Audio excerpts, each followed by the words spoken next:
And hello again. Hello, hello.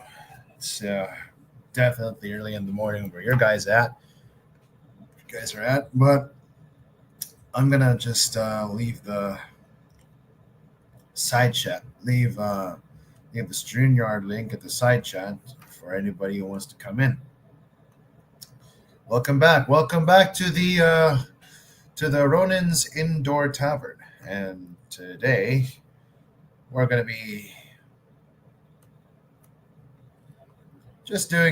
gonna be hanging out here. This is just gonna be some type of uh, Will Kincaid-ish news unit standby-ish uh, type of live stream. So link is in the side chat. If anybody wants to come in, We're gonna go standby. So just let me get the image for for uh, for a standby for a stat. We're gonna get an image appropriate for standby mode. So what I want to be doing right now is just looking into some really rather really profane things that has been you know perpetuated by a lot of folks, especially those who are our adversaries. And what I want to do is basically draw them out. So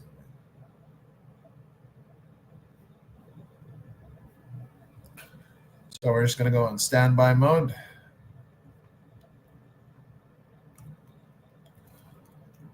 Standby mode. Waiting for customers.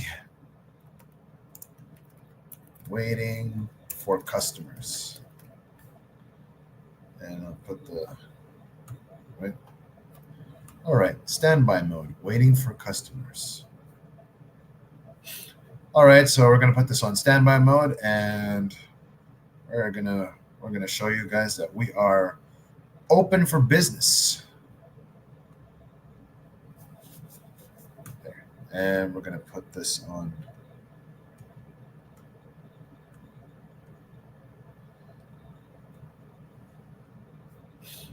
How do I like?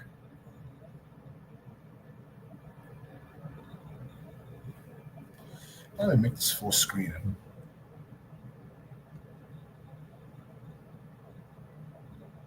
Nope. Okay, so we are on standby mode. So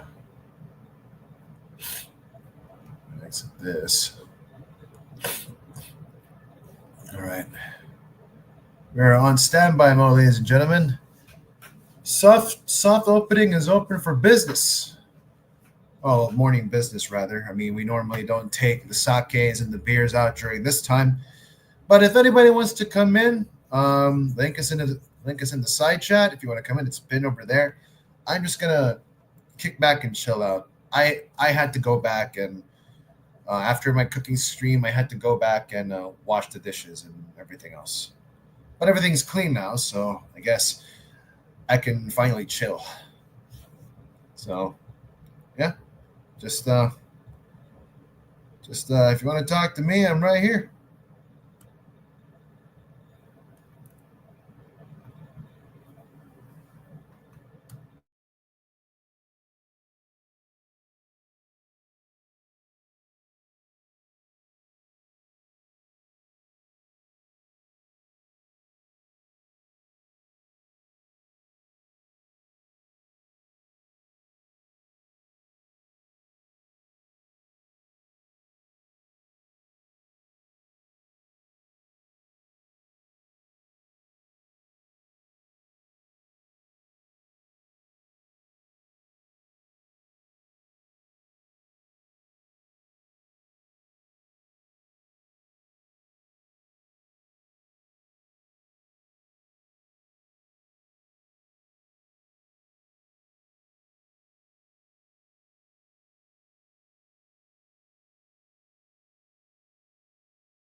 All right, I'm here, guys. So if you want to enter the stream, go ahead. You may talk to me or tell me that you love me or that you hate my guts. Go on. Banners, media assets. But know this. Oh no, it's not here anymore. Darn it. Okay. Background. That's good. That's a good background. That's a good background up there. Situation. I can add music. Oh, oh! I can add music.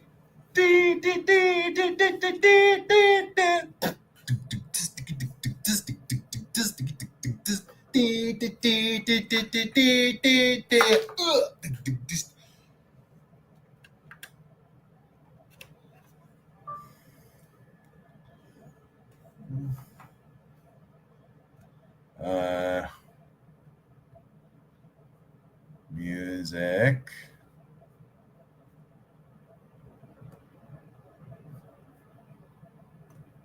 I'm gonna look for a chill one. Oh, Ghostface Play. I was supposed to look for that. Looking for a Aki.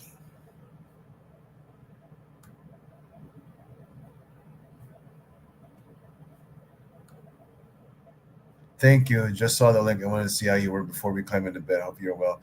We have you on the big screen. 70. Dang! I didn't know I was that freaking. I didn't know I was that freaking famous. Such a wow! Dang! Oh my god! 70 inch. Like you really want me in that fullness is like is not is not like 15 inches bulky not good enough for you anymore. Like you need to have the full usias of this handsome Filipino boy. Like wow, I dude, I am honored. I am honored. I've always wanted to be in the big screen. You know what I'm saying?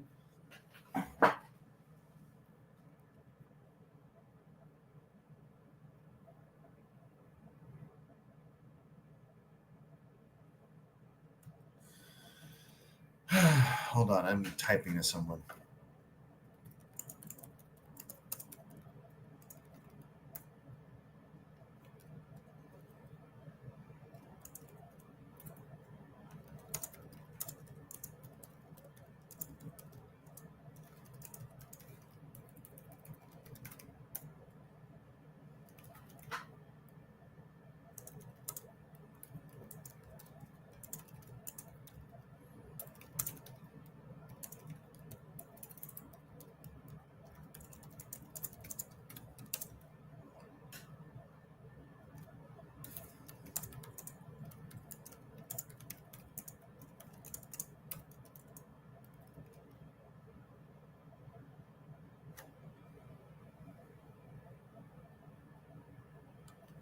She said,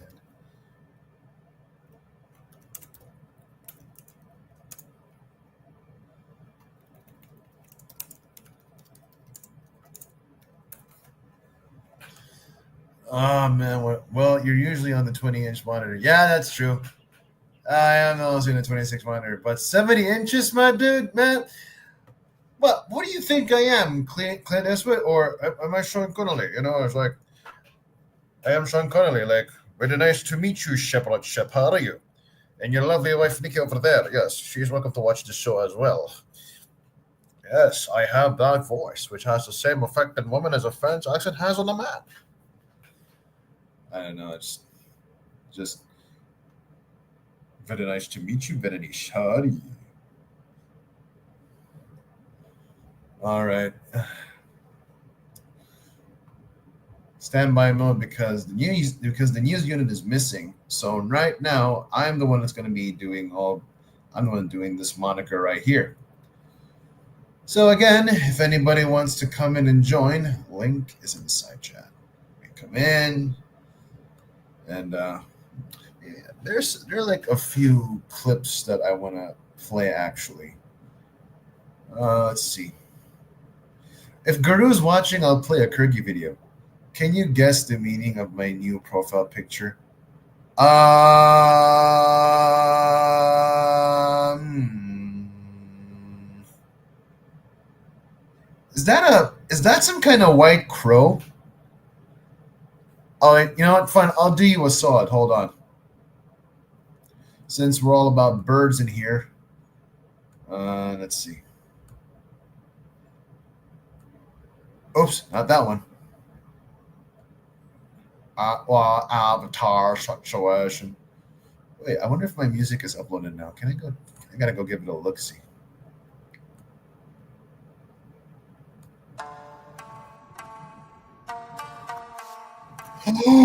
Oh my god!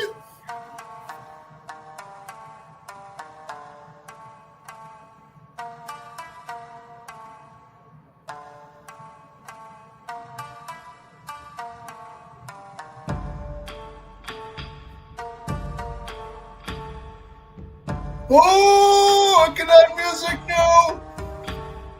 Oh, okay.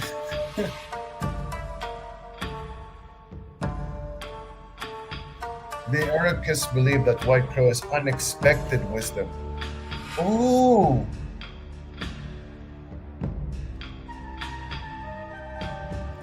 it's all right, my elder. You can go and sleep, but I think you saw my cooking video. I hope you did. I'm also on standby here too. Like, I actually want to get. You know what? Let's just get to the end of why I'm here, okay? But since we're about birds in here, let me.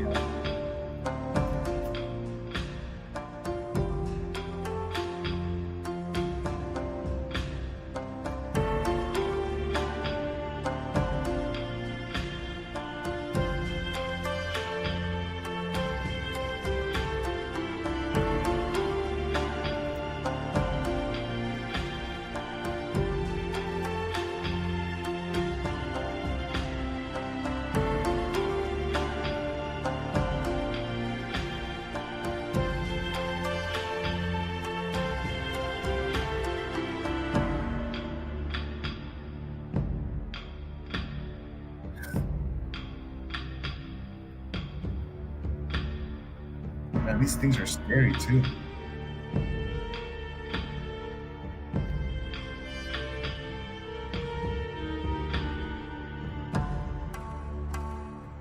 All right. What the? Why is this? Oh, there we go. Iroquois is the phonetic spelling. Iroquois, right? I believe that white crows are unexpected.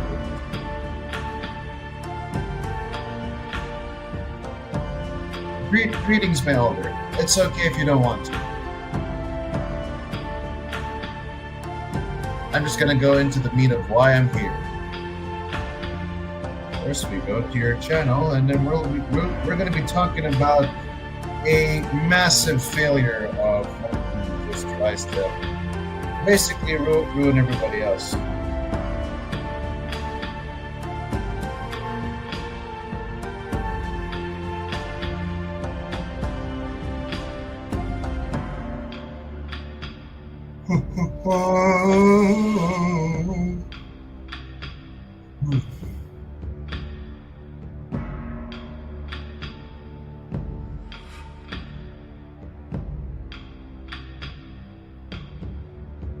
Nah, they're gonna enjoy this because this is like a because of me. Oh, the music is louder than me. Oh, I'm so sorry.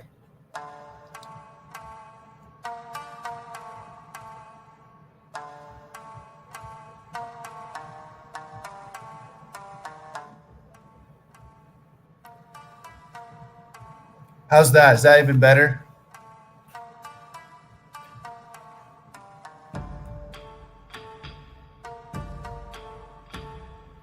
I wonder if I can add more tracks.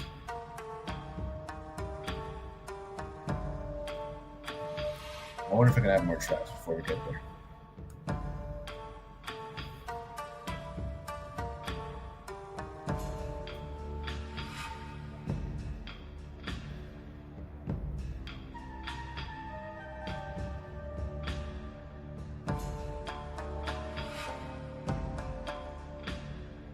Ah,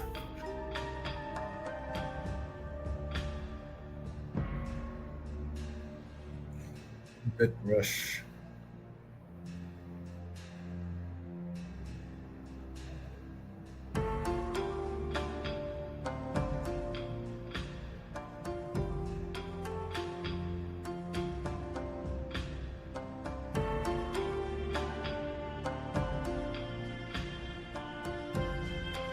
Hmm.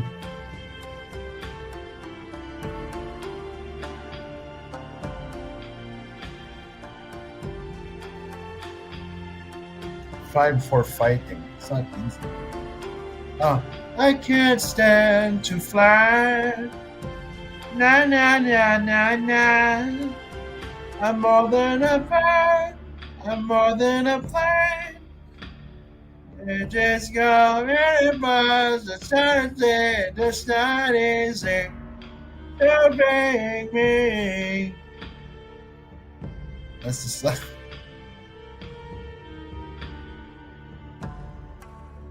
New order, Blue Monday. Oh yeah, new order, Blue Monday. I gotta get that too. And I have a lot, dude. Like I have a long collection of songs in my. Oh yeah, Has anyone played Red Alert yet? Let's give this a go. We're gonna play Grinder. Okay, I'm gonna do more.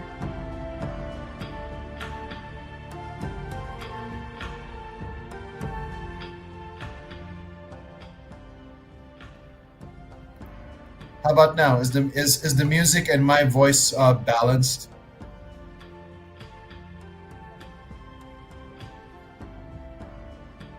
Yep. Is that even better?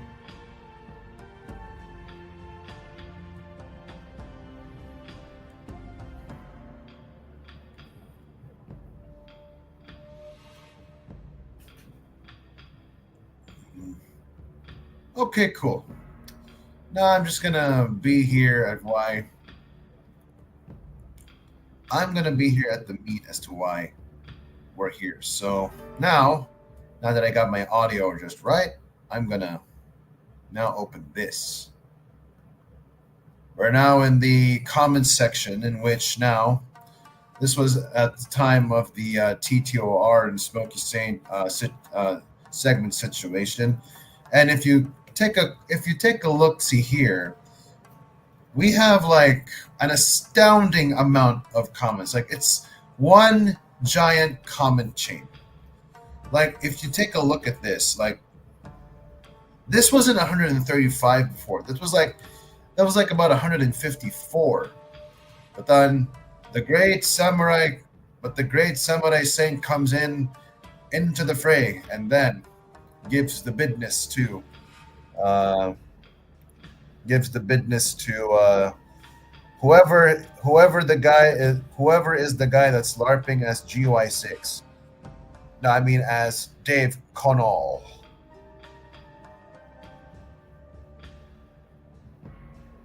What happened to my crimson color? No. Oh well. What happened to my crimson red color? Yeah, that'll do. All right, link us in the side chat. All right, put that banner over there, and we're gonna go have an overview of what whoever the guy is larping as. Oh, chef, you made a comment here too. Crow Radio Productions. So basically, you're making um, you're making a comment about also about yeah, we know, because of the bird, the Iroquois. So yeah, so um,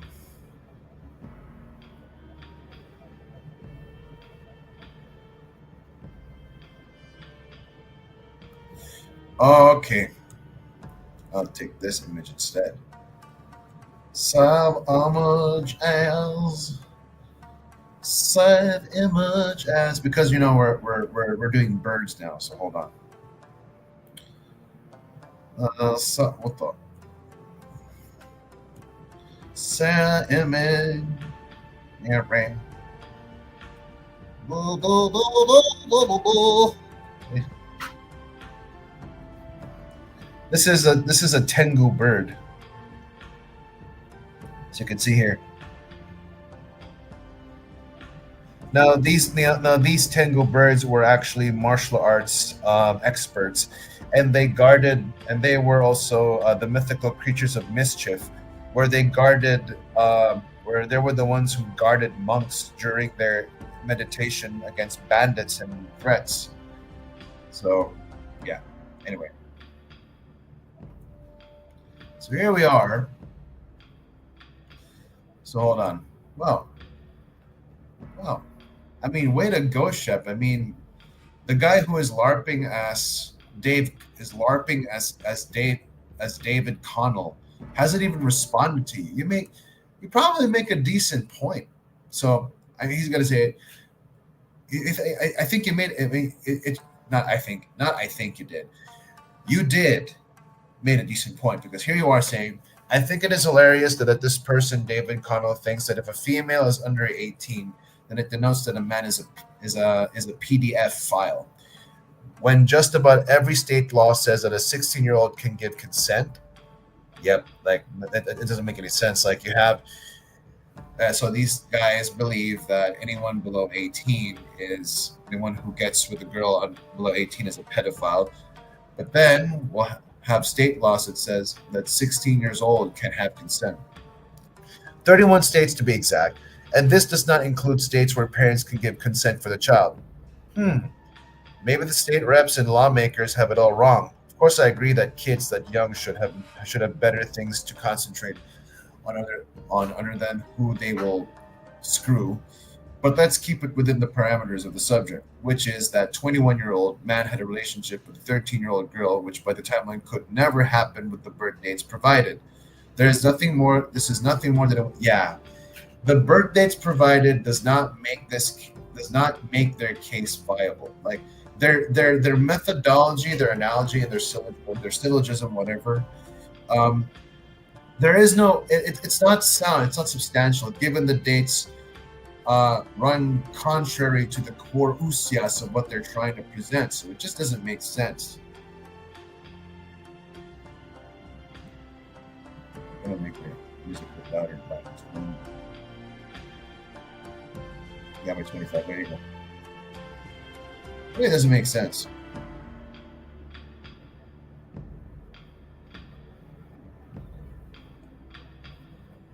Okay. And then there's this Adam guy here, and well, I'm gonna be honest with you. The reason why this is now 114 is because of my efforts to show everybody that whoever is this guy larping as Dave Connell. Well, here it is.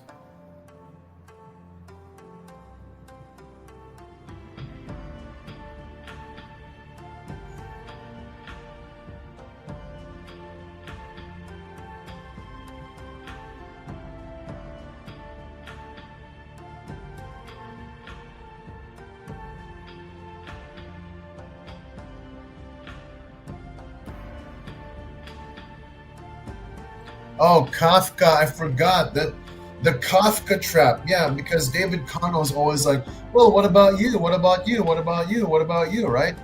So let's go research that what a Kafka trap is for quite a bit. Because, dude, the guy thinks that this is clever, Kafka trap. Okay. All right. So let's take a look at this. We now go to the Google dictionary situation, and then we have a term called a Kafka trap. Yeah, I'm gonna be. I miss doing this accent, so I'm just gonna do. I miss doing this voice and accent, so I'm just gonna do it anyway. So hello everybody. My name is Otangelo. So today we're going to be talking about what a Kafka trap is. So a Kafka trap is a logical fallacy where any denial by an accused person is taken as evidence of guilt, even if the original accusation is unsubstantiated. So it's kind of like a no you, but what ends up actually happening is that um, what ends up actually happening that for example, once I gave Dave Con or this whoever this Dave Connell person behind this account, once I gave him a pushback, he starts to he just starts to he just starts to assert as to why he just starts to assert that what I'm saying is what he thinks I'm saying. Like, how is that not actual projection of failures?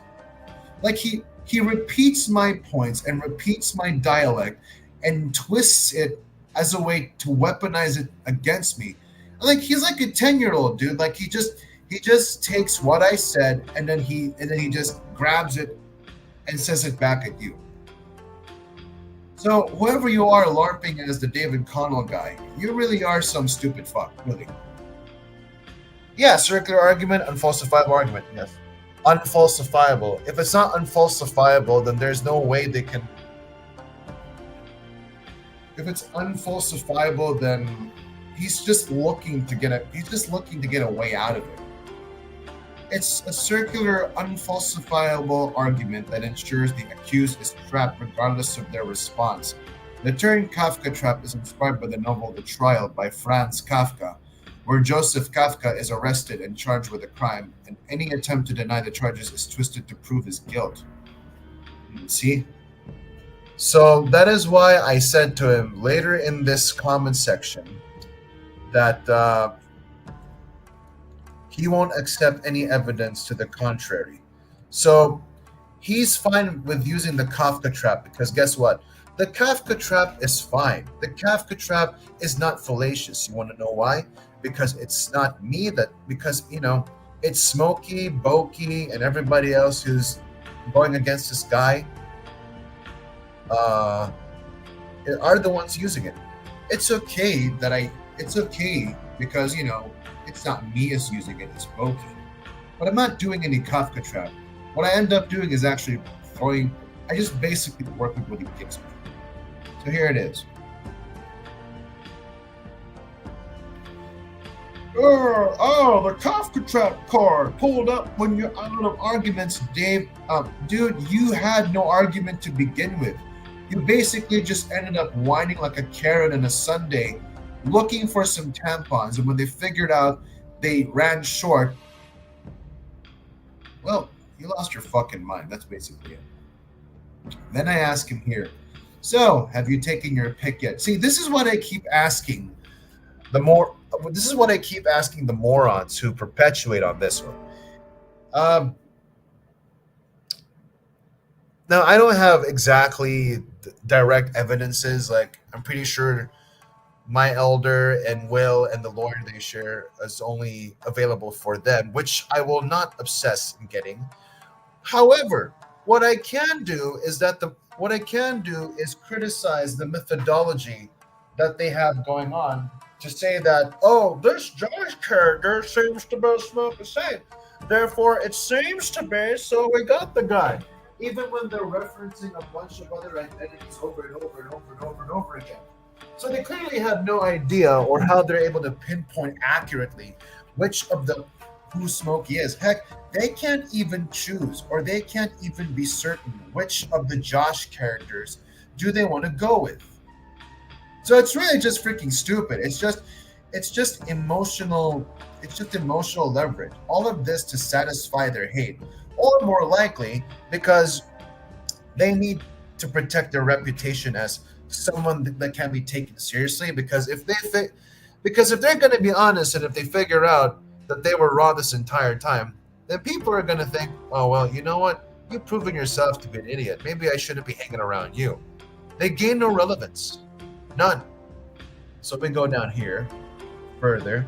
And then, Nikki comes in here and I tell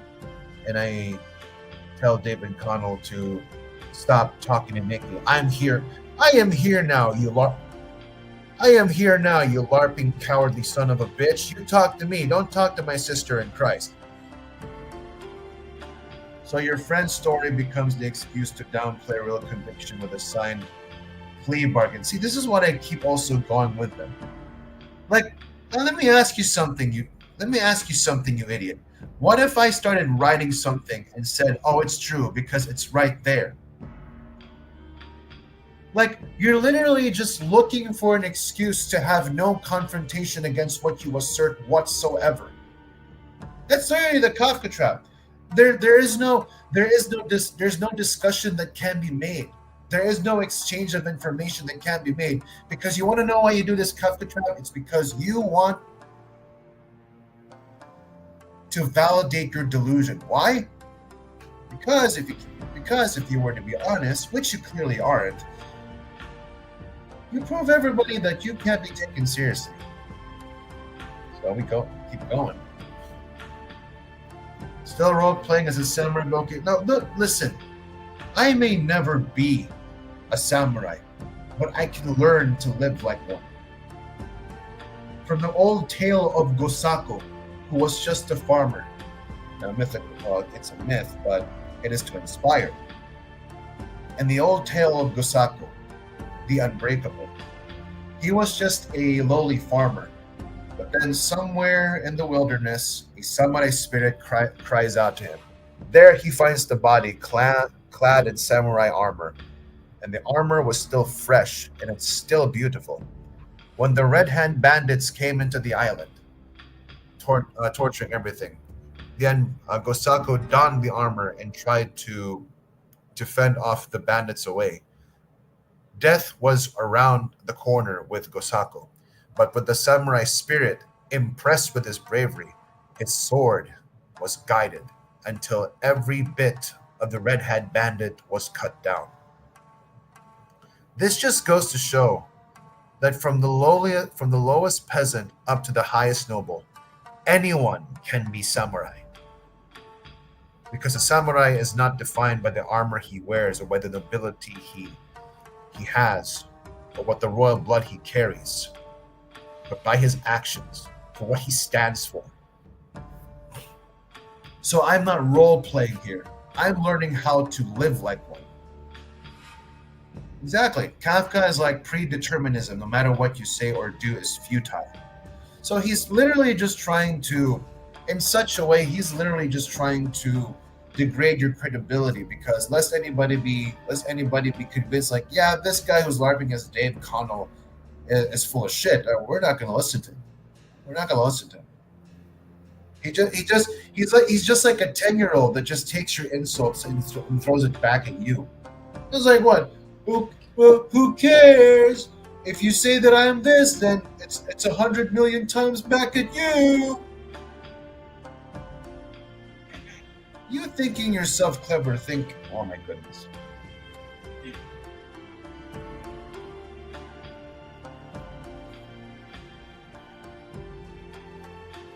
Why should I spare you the chivalry act?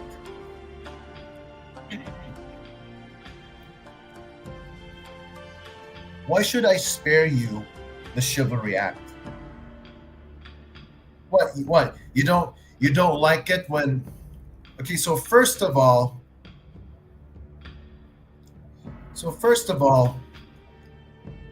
you want to come up to my sister in Christ and degrade her testimony that she was an actual victim and say, oh, what does this have to do with the story? What does this have to do? Downplay everything. Like, dude, you are not doing very honest thinking here. I mean, dude, this is how I know you're incapable of taking criticism. Because what you want is just what you want. What you want. It's never about everything. It's like right now, you have just shown me how self-centered you are. Yeah, Jossie is also a stupid fellow. We know that. I remember as saying as a kid, I'm rubber, you're glue. Everything you say bounces off me and sticks to you. That's basically David Connell. I mean, the one LARPing as David Connell. I don't think David Connell would have anything to do with how to do anything in YouTube. Let's jam for a bit. Let's play some old Red Alert music.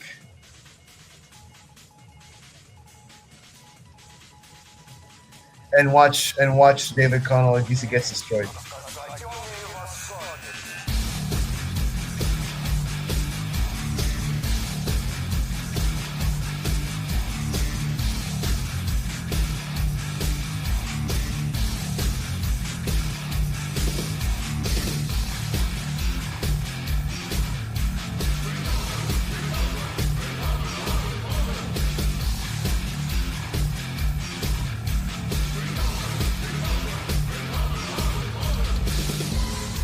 I don't know what they're saying.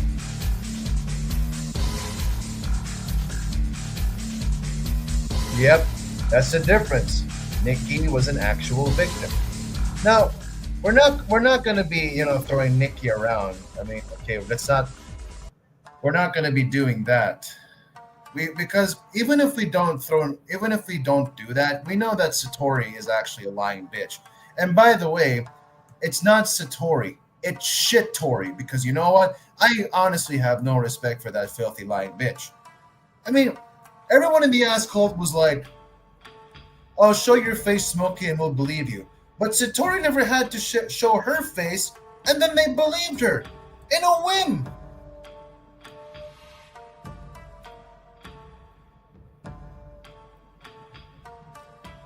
Yeah, well, I really hope this happens truly to you and your pals because this is sick, period. Right. Yeah, you know what, Dave, whoever you are, LARPing as this identity, I really hope you get punished by God according to your standards. Because if that's your standard of morality, then you are going to be at the same time judged by it too. That's basic Romans 2. So, congratulations. Continue to run your mouth here. And the more I call him out by staying true to my syllogism and staying pure to it, he just makes a bunch of random noises. And mind you, he's gonna say something really, really stupid. You just wait. He's gonna say something really, really stupid, and I'll tell you what. So he's a Buck, first off, spare me a shovel, Buck steps into the mud with lies and venom. So you motherfucker think that my sister in Christ, who was an actual victim, is lying? Oh, oh man, look at this. Much like Ficky, he will undermine another actual rape victim, so that her act, so that the actresses, so that the act, so that her act. Yeah, sorry. She will. I'm getting diplomatic here. Okay, so he's basically like Ficky. He will he will underplay another actual rape victim, so that he can validate his story, validate his bullshit, and validate his paid actress. I mean, if oh my goodness. See, this is why I have no respect for this Satori character, because she doesn't care. Like, she has no problem ruining another guy's life so that she can, what, have unjust gain?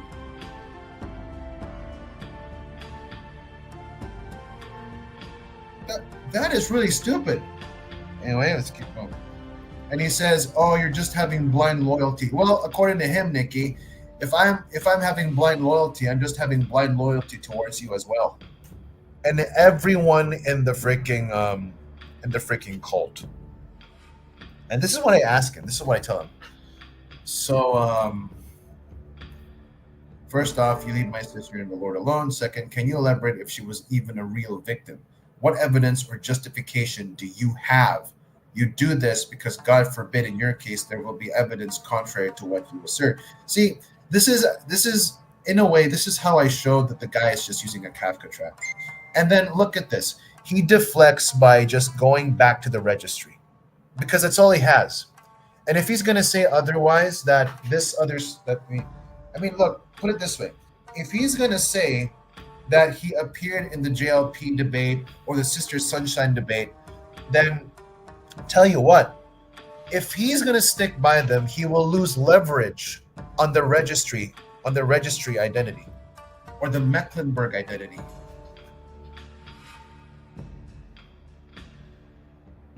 Appreciate that.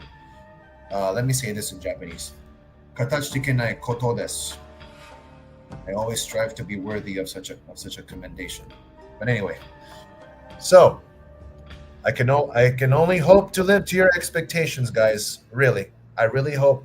I can only hope to live up to your expectations and be worthy of your commendments towards me. So let's keep going. So yada yada yada. He's a big fat pussy. Just keeps deflecting. Blah blah blah. All right. And he says I'm spiraling. Really? See, this is how I know that he can't refute what I said. And then at the same time, in a very fixed pattern, he just deflects back into the registry and says they're facts. Really? Okay, then what's your inference? What's your inference that from all these facts, what's your conclusion? That you just believe this out of a whim? It's most probably it. It's most probably it. You can shout disclaimers and hashtags all day. Dude, I am not shouting it. The disclaimer is literally there. That it is not accounted for accuracy. It's not. I saw it myself. I read it. Hey, Smokey, how you doing? Good morning. Good morning, buddy. How you doing? Good morning to you, mostly.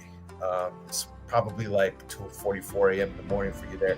I was cooking some lunch for my... It's almost midnight. It's almost midnight for me. Okay, cool. I was cooking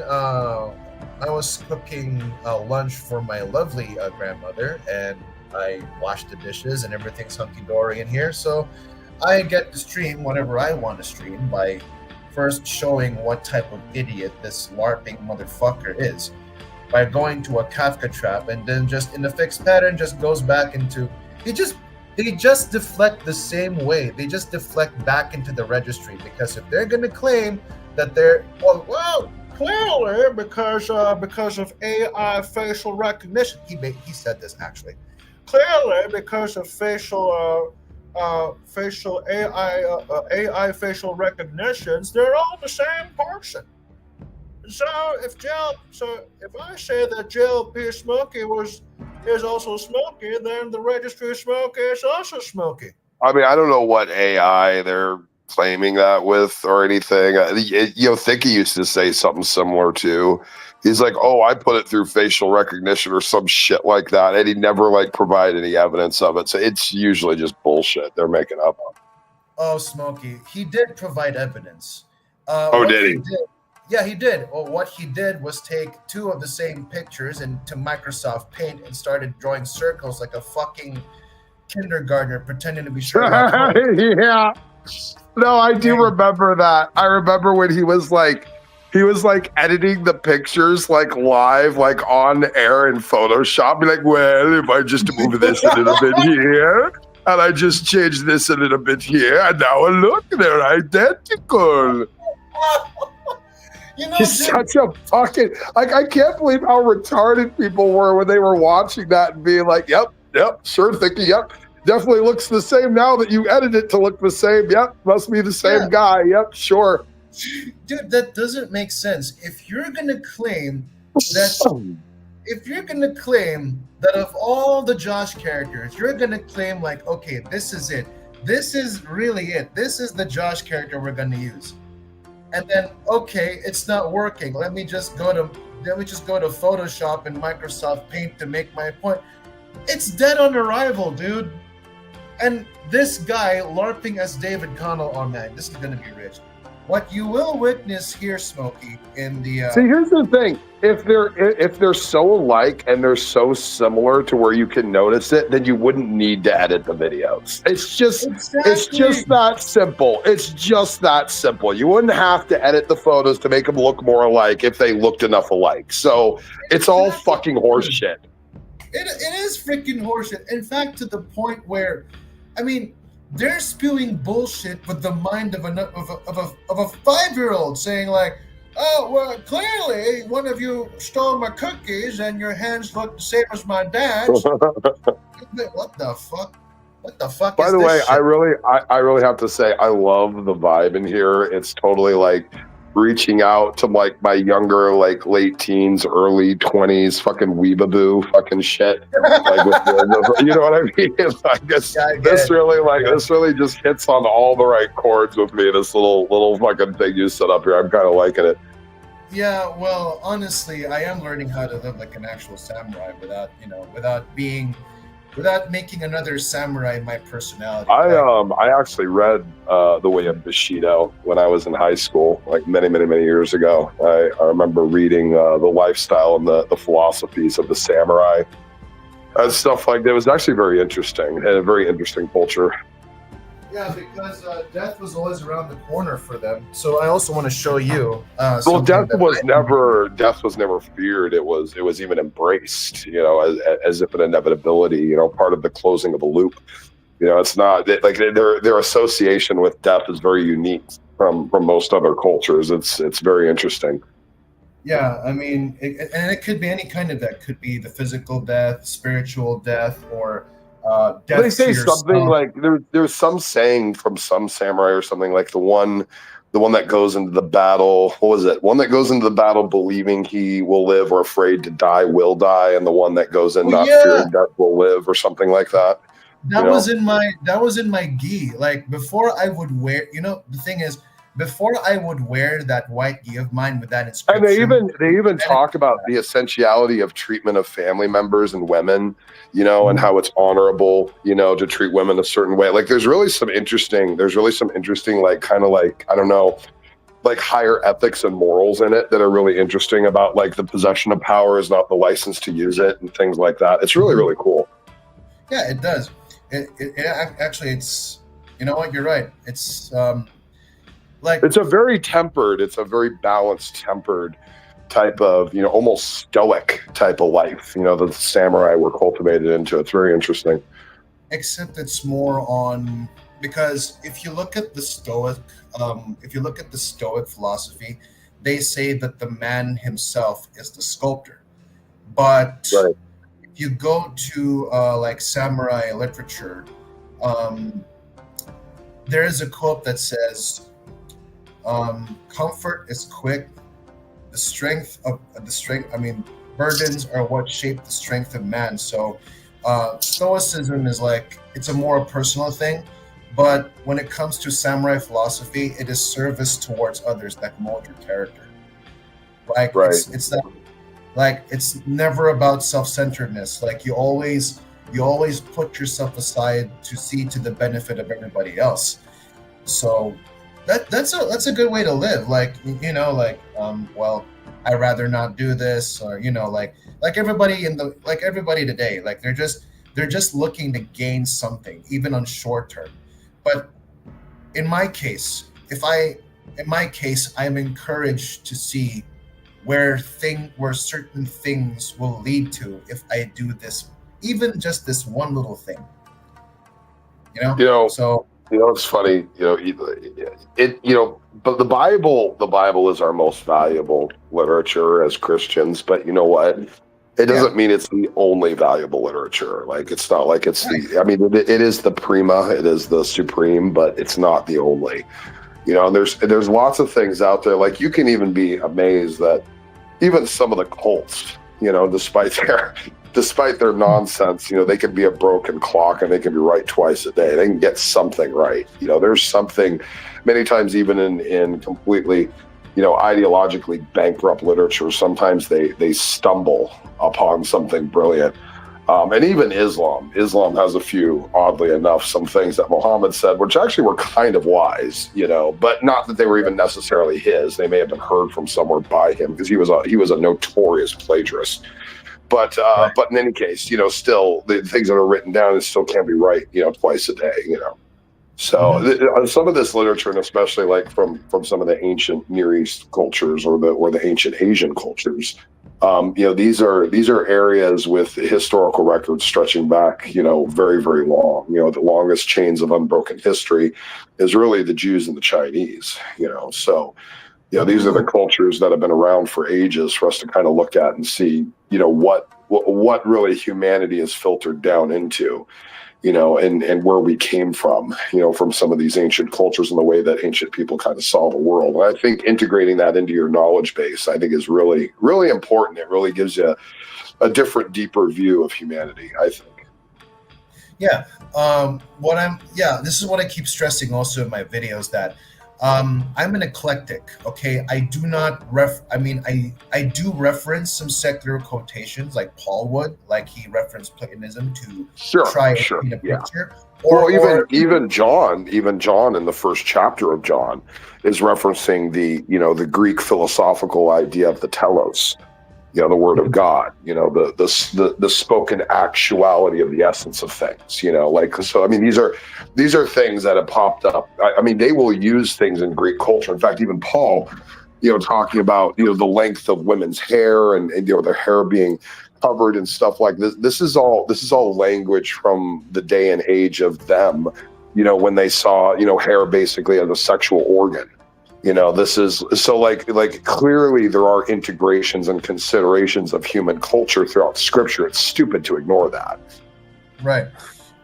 Even in the words of Dr. Falk, where even Moses, or even the Genesis account, Moses uses some kind of Egyptian mythology to paint a picture on how God created the world. Because you know what, like, it's not. I mean, dude, it wasn't like Moses was sitting down with God in the heavens having tea, and then he shows his sort of cosmological blueprint. Like, this is how I'm going to make things. We don't know that because again, we're finite beings. Even even if God were to come to show us something, well, not himself, but if he were to even just show something about something in its fullness, even we couldn't comprehend it. Right. So what Moses will do in his level of apprehension is that he will attempt to paint a picture by referencing an old Egyptian myth. And there you go. You have Genesis 1. Genesis 1 is basically poetry, where this is how it's made. So, Well, you're talking about the ancient Near East polemics, is what you're talking Yes. about, the cuneiform parallels and that is taking kind of the ancient, the ancient Mesopotamian or ancient kind of Near East idea of how they presented kind of the origin of the earth, taking those symbols and those ideas and incorporating them into their own narrative of the beginning of earth. In fact, you see this with the chaos waters in Genesis 1, which is reminiscent of the Leviathan, the basically the chaos serpent, which everything is kind of formed out of. And this is where we see where the gods tend to emerge out of the chaos or are born out of it. In the biblical narrative, God is supreme and beyond it, which is unique, to the Christian God claim, because our God claimed not the origin inside the chaos, but beyond it and transcendent and over it. So like he is the supreme. And that's the interesting thing about the claim. While a lot of the other ancient cultures would claim a God with a beginning or an origin or a birth, the Jewish God was unique and is claimed to have never been created, to have always been. And that's a unique thing to pay attention to. Exactly. And I like what Dr. Falk said. Like, okay, so basically Moses used a myth to paint a picture. So what are we going to get at?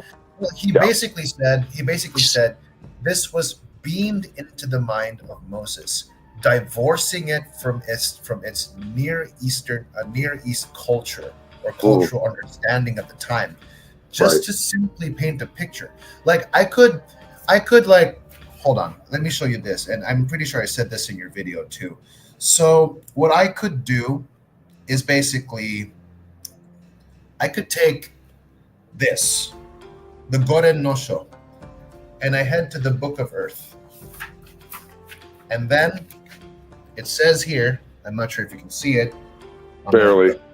It's pretty light. You can just read it. I can't see it, but you can just tell me what it is. Well, I'm going to read it anyway, so I'm just going to read. So I'm reading from the Book of Earth, and he says, "There is no way to salvation, whatever the manner in which a man may proceed." Okay, I need you guys to listen to the caveat here. Whatever the manner in which a man may proceed. Now, Miyamoto Musashi isn't exactly one to be familiar with Christianity because at the time I don't think Christianity was still in the Sengoku period, considering they were in their warring states at the time. So when Miyamoto Musashi said that, like he says, like, I mean, he was a samurai. Death was always around the corner, so you could never really be sure if the battle's over. Like the hour of victory could also be the hour of defeat. Now, me as a Christian, I had a little kind of a, ooh, this is scary. Like, I can't agree to this. But if I take it to its context, in its warrior context, what he's saying is that there is no safe space for all this. Like you need to treat life like a battlefield every day, because you don't know what life is going to hit you with. And for Miyamoto Musashi, death was always around the corner for him. Like he had like 62 duels, and every time you kill a master of a specific school, like you'll never know if one of their students will come and assassinate you out of disdain and spite and hate. So he's not. So to a Christian, I can comfortably say that, because he's not talking about soteria. He's basically talking about the idea where we cannot be complacent, we cannot be conceited. We always have to be aware. We should always be sober. In fact, we can relate that to the Bible, where Paul says, "You see to it that you work to your salvation." Or you must continuously check yourself if you really are. Examine yourselves whether or not you're in the faith. So I'm not using that as a replacement, but I can use that to paint a picture that, yeah, you know what? Maybe I should self-reflect. Am I really serving God the way He wants me to? Because if I'm going to live my life having this gigantic or Cartesian certainty type of certainty, that I'm going to be in heaven someday, regardless of where I've been. But it's kind of like this. It's kind of like me saying this. I would rather have this anxious feeling between my relationship with me and God and make it to heaven than spend the rest of my life thinking I've always been good, always been locked into heaven, but then I wake up in hell one day. That's all I'm trying to get at. And so when I reference that, when I say there's no way, there is no type of salvation where a man may proceed, that's what I'm getting at. Like you can never be too complacent. You can be confident with your salvation in the Lord. What I'm trying to stress is don't be complacent. You don't do stuff like, oh well, I may have done this terrible thing, but don't worry, God's good with me. Like, I mean, if you're going to look at it that way, then you don't take God seriously. Like, you do know that God takes sin very seriously. So that's where I'm getting at.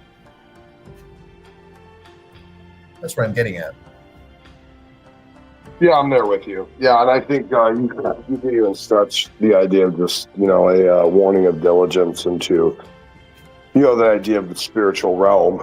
As does say, the Bible says our enemy, the devil, he roams around like a roaring lion looking whom he may devour. And if you're not aware of his existence and presence or possibility of his attack, then you're going to be prone to be defeated by it. So yeah, diligence and awareness is definitely a call in the Christian life, undoubtedly. Mm-hmm. Yeah, it's a call. We are called to be, like even Peter calls us to be sober-minded all the time. So right. Here it is, ladies and gentlemen. I have found an external biblical source which I can use against free grace. The Goren no Sho.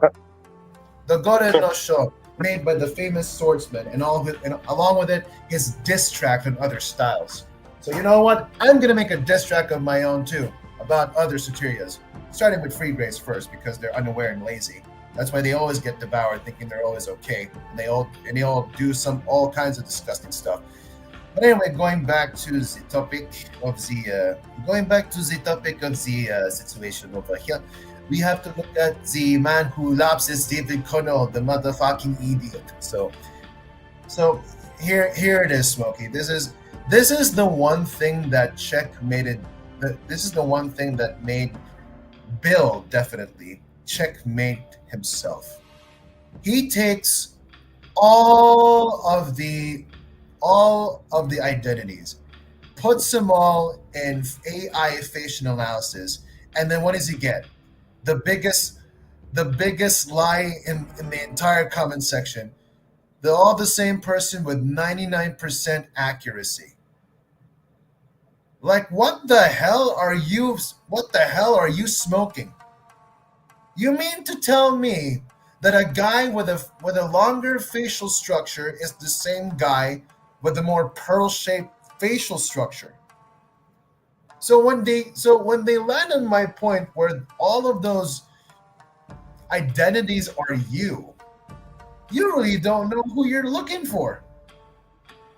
I mean, police don't arrest criminals just because people don't arrest people that look like the criminal. They arrest the actual criminal. And that just doesn't work. You know, the amazing thing, honestly, Boki, the amazing thing about this, and I brought this up with Praise the other night, is it is switched into the pure obsession of identity. They don't want to talk about how Satori's a lying whore and made a bunch of shit up. They don't want to talk about that. They don't want to talk about how there's no evidence for guilt. They don't want to talk about any of that. They just want to hyperfixate on identity, docs. This shows that they're losing. This shows that their obsession has nothing to do with innocence or guilt. It's just pure hatred. It doesn't have anything to do about understanding truth or figure out what's actually going on.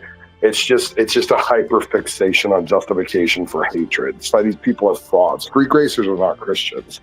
Free gracers are fucking demons. And all you have to do is look at how they live to know it. I mean, look at Olive. Look at Olive. Really, look at Praise. Look at Olive. Look at Dude. Look at their fucking lives. Look at what they do. Look at what they provide. Look at what they produce. Look at what they say. Look at how they judge. These are not Christians. They can claim it all day long, but these are not people that have any sanctification in their lives whatsoever. And anyone worth their salt with any semblance of true Christianity can look at these people and realize they're a joke. And this is all, again, trying to deflect from the fact that it's been caught out that this entire case was bullshit. And they don't want to talk about that. They just want to hyperfixate on the identity and try to cling to every thread of guilt they can. By the way, that's not how the justice system works. The justice system says you're innocent until it's every single possible reasonable doubt has been removed. Okay, well, they're not tackling a single reasonable doubt. They're just trying to grab onto any thread of guilt they can. And that's not how, even in the justice system, you're supposed to judge. It's always with a reasonable doubt. If there's a reasonable doubt, you're supposed to not vote someone guilty. These people do not follow any ideological principle of judgment. They just believe what they want because they're a bunch of deviants and retards. Yeah, they really are, dude. Evil idiots, I may add. Evil idiots. Good call. Yep. Yeah, evil idiots. And then they're idiots because thinking that they're being clever, or they just can't see that they're idiots, and yet they perpetuate in the same evil thing. Yep. I mean, yeah, you're not wrong, buddy. Right. And then this is where I use an old joke, like, hold on. So after that, he says, all facial analysis says that all of these other Persians, even if I still don't land or have no way to refute your point, is the same guy. And he says, you can't erase a conviction by playing identity shuffle. You big, fat, stupid retard.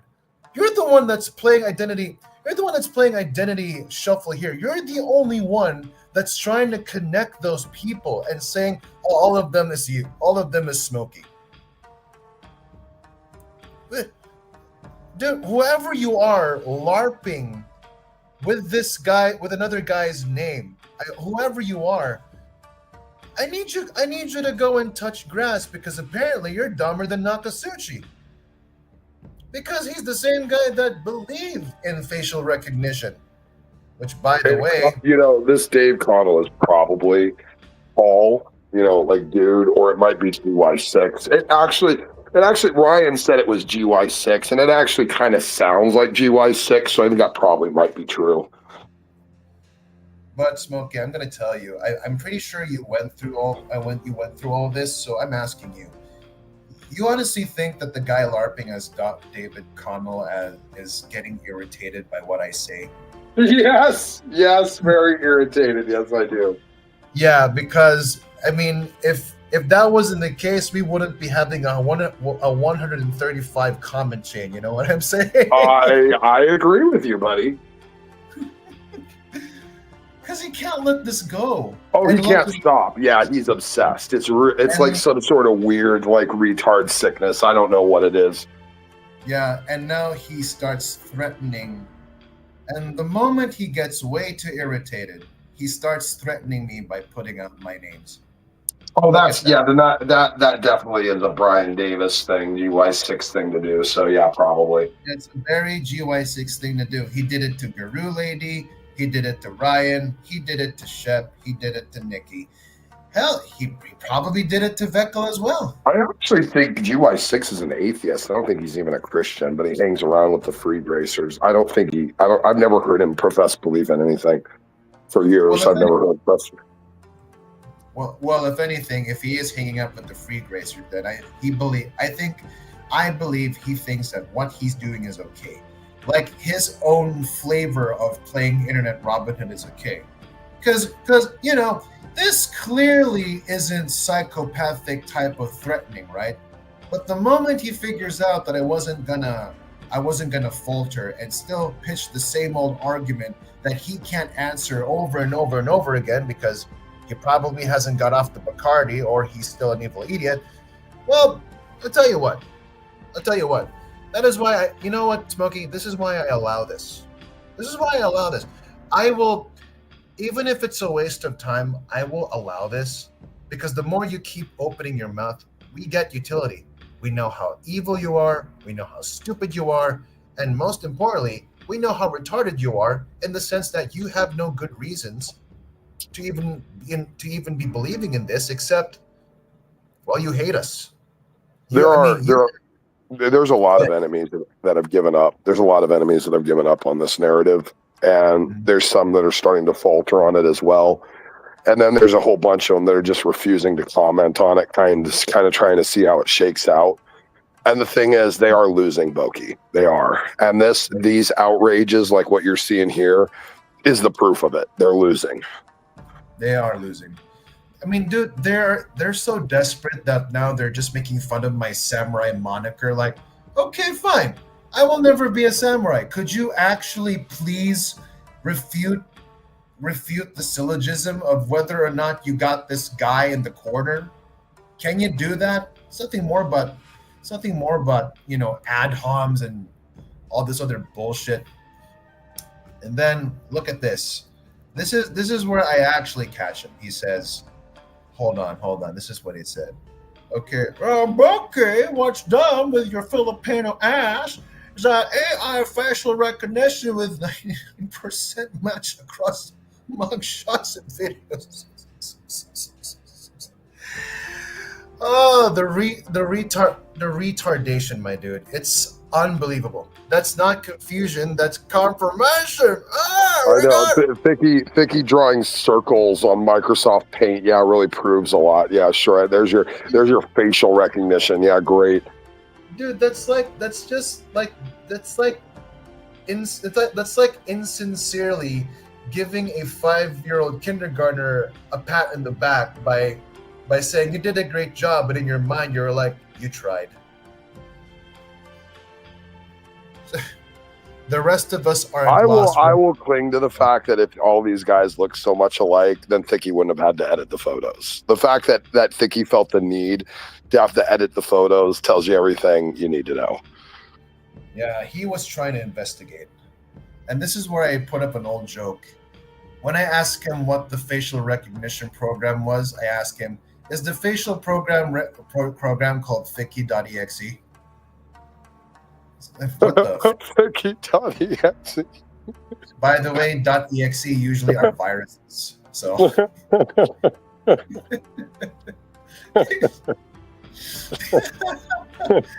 anyway, Thicky facial recognition software. You know what? I have to. Here's the thing, too. You know, you have that funny saying, like we're all Asian people look alike, and like Asians think all white people look alike, because the kind of the nuance of facial structure it kind of starts to like fade like with other races. It's just weird like how it is. Like we kind of operate that like we almost really like only recognize the nuances of our own kind of like cultural group. We can kind of think that people of other races almost kind of look the same.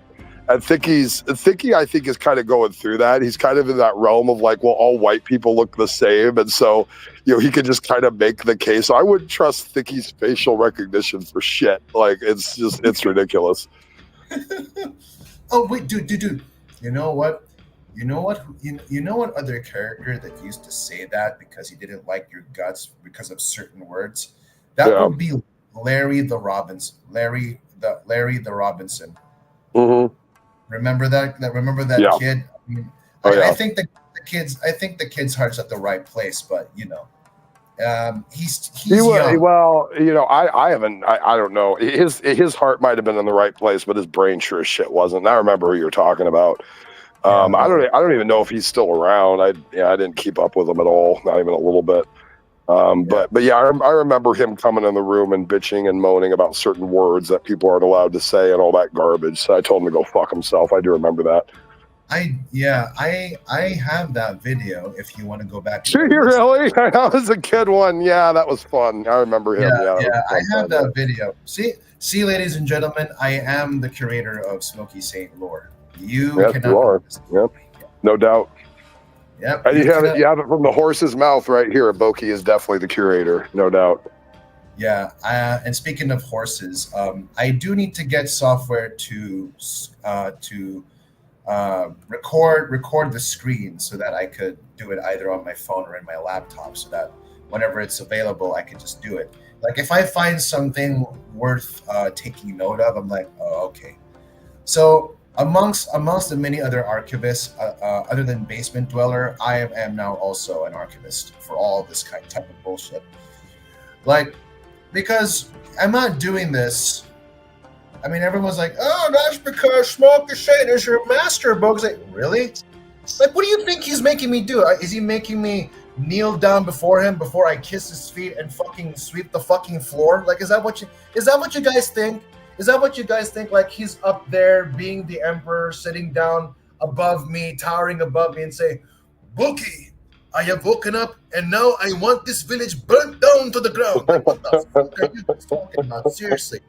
It's like, dude, they believe you got me on a leash. And they're like, "Oh, first it was like, oh, you're just imitating Smokey. And now, oh, you're a Smoky Saint worshiper." No, dude. And dude, I don't even care if he's mad that I didn't give him his Indonesian grade tea. Gosh, like what is wrong with you people? Why do you guys borrow your old high school insults against me? This isn't. Oh my God. You know what, Smokey? I now understand the kind of environment. I now understand the kind of bullshit that you have to keep. That you dealt with every single time. You know what? Forgive me if I ever thought of the same way where you can't also say certain words, all right? Because I used to think that way. Buddy, everything is about utility, really. Really, people deny this, and I don't know why they do, but Christianity is a very utilitarian ethics system. It's a virtue vice, ethics system.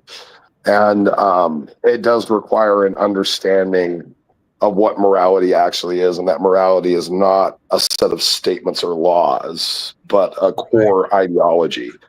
And the morality of Christianity is the core ideology of the prioritization of love. And from the prioritization of love, you get justice, mercy, long-suffering, kindness, goodness. You get all the positive moral virtues that exist in humanity flow from that middle baseline of love. And of course, God is love. So naturally, a Christian, as a follower of God, should demonstrate and manifest love in their life because the one they serve is love himself.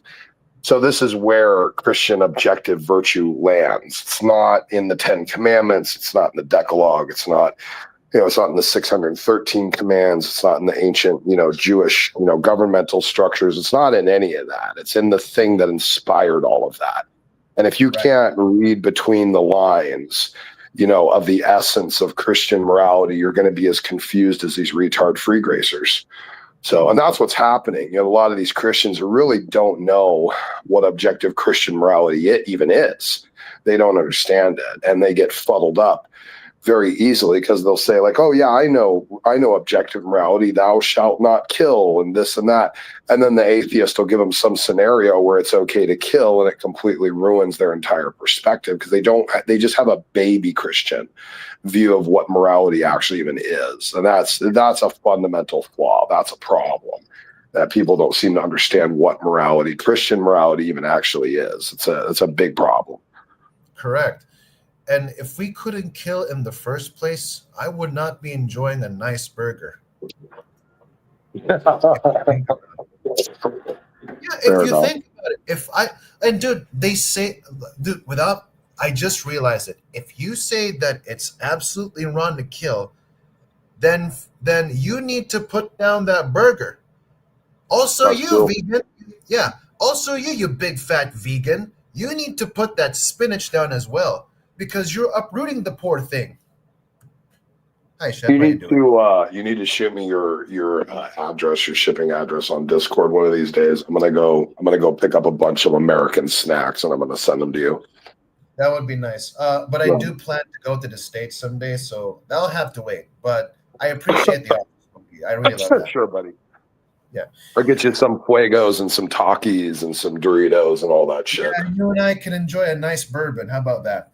There you go, man. That sounds like a plan. Hell yeah. We're gonna have like a build type openish chat where, much like Kevin drinks every single freaking stream, except that every time I see that he's live, I click on it thinking, okay, maybe, just maybe, they won't be talking about me. And I click on the link, and every single time I am the topic of conversation nonstop. It just talk about me nonstop all the time. I am in these people's heads rent free, and it's amazing. I like what you did there. Non-stop. Get it? Non-stop. Yeah, right. Oh, Shep went away. Man, Shep stepped away. Shep, come back, dude. Oh, you could see that I'm trying to play. So shall we play the video, my dude? Yeah, we can. Yeah, let's be real clear too here, by the way. Like, Dave Connell does not dislike me. Okay, Dave Connell is a fan. Dave Connell, in fact, Basement Dweller posted something to me on Discord where Dave Connell 2 had left a comment talking about how he doesn't believe shit Rob Reed says about anything, and especially about me. So, like, Dave Connell does not hate me. Dave Connell does not dislike me. This is just GY6 playing his retard, antic, moron games. That's all it is. Right. Okay, I just wanted to say real quick that I'm on my phone, so I've never, I don't know settings on it or anything. You're fine. You're fine, Shep. How you doing? So, Smokey, I wanted to tell you, my first thoughts when all of this began, I never thought that you were Josh. Mm-hmm.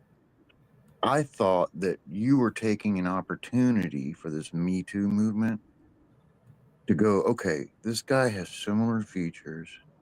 I'm going to use this to show how fucked up people are and what they will believe. Well, Shep, you might be wise beyond your years. You're maybe not 100% on, but you're not too far off. You're not too far off, buddy. That's what I thought. I appreciate it. Anyway, it's 2:30. I just wanted to pop in and say that because YouTube won't let me write that much. So that's fine, buddy. Anyway, no, I appreciate the comment. Yeah, love you too, man. Absolutely, love you too, buddy. Yeah, you guys have a good night. You have a good night, Shep. Okay, so let's play the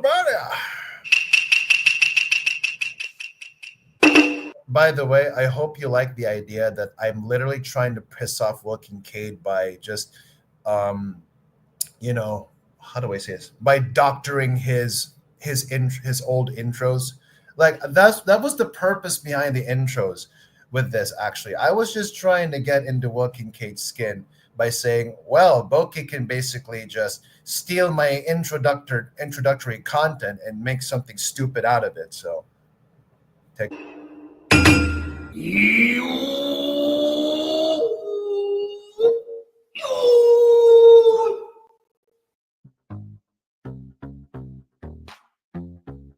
Low budget Filipino editing. See, it's supposed to be. Oh, I love it, man. No, I love it. It's great. This is actually my favorite. That's why I didn't do anything about this.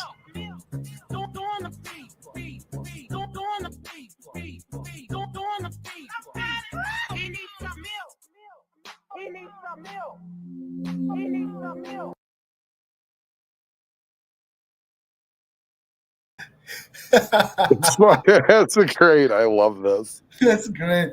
Oh, look what I wrote here too. So that Scotty doesn't see it immediately. There's Will Kincaid doing pretend parkour, and then Scotty, you tease. He's doing the Attack on Titan thing, I think.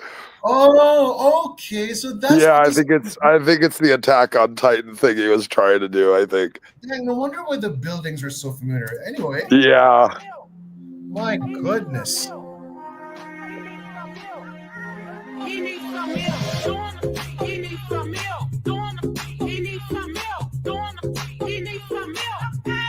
There's my lovely wife in those photos. Yeah, that's her. Oh, don't mind the background title. This is my channel. Does a lie go farther than the truth? I'm sorry, say again. Oh, I missed Big Perm. Than the truth. I don't know what you mean by asking that question. Big Perm. Like how far can a lie go when it comes to being spread around? Pretty far. Pretty easy. Pretty far. Especially, you know what? Especially with positive. YouTube. Especially with YouTube, when it comes to, like, for instance, Larry, a disgusting, foul little amoral rodent like you carrying forward the lies of other Satanists I've exposed. There you can see a lie going an extra distance that it probably shouldn't, because disgusting swine like you do exist in the world. So that's another example. Yeah, absolutely. A lie can go pretty far. If there's disgusting deviants like you and Thicky and CJ and many others to want to carry the lie forward, yeah, absolutely. It'll go the mile. But why would I carry? What's the purpose in it, though? Well, for you, it's attempting to obfuscate from you being a failure, attempting to land your point, and then engaging in scumbag tactics as a compensation. Yeah. It's fine. I've seen Bruce do it, Nicky do it. Every degenerate scum that's tried to basically condescend to me not only has shown themselves far worse in terms of moral atrocity than I am, in terms of their condescension, but they can't even maintain the standards they claim to present and promote. So I just point at you people and I make fun of you, call you the frauds you are, and move on with my business. And that's basically part of. Don't you think it makes sense to don't you think it makes more sense to like to fight against these so there it is. That is breaking the idea of innocent until proven guilty beyond any reasonable doubt. He's basically expecting you to try and provide evidence to the contrary. I mean, dude, morality is dying in America. And as offensive as that may sound, even coming from me, because I do live in a. I'll say something worse. It's not just that. It's not that morality is dying in America. It's that morality is dying in the church. That's the real fucking problem. Right. Yeah, like progressive Christianity, no adherence to theology. It's just about what you want and how you want it. Like, damn. No wonder why churches are atheist factories, because they can't seem to get doctrine straight. Because if they were honest, one of those guys who basically don't like something about it will twist theology to get what they want. Like they want to be in that Emperor's New Clothes thing. They want to be on that mixed clothing thing, and like the sin that Zephaniah keeps talking about, where there have been Jews who worship God and worshiped idols on the side. Like, that's just as unfaithful as you being in a relationship or being in a married life or having a side relationship. Like, in morality wise and integrity wise, we you know how sacred these things are. You know how serious these things are. And then the moment we figure out, you go can ahead. only serve one master. We're clear on that. So Right, you can always. you'll love one and despise the other. So you don't have you have to choose. You have to choose this day whom you will serve. Yeah, that's true. That's true. Anyway, let's put about it. Anyway, So-called, makeup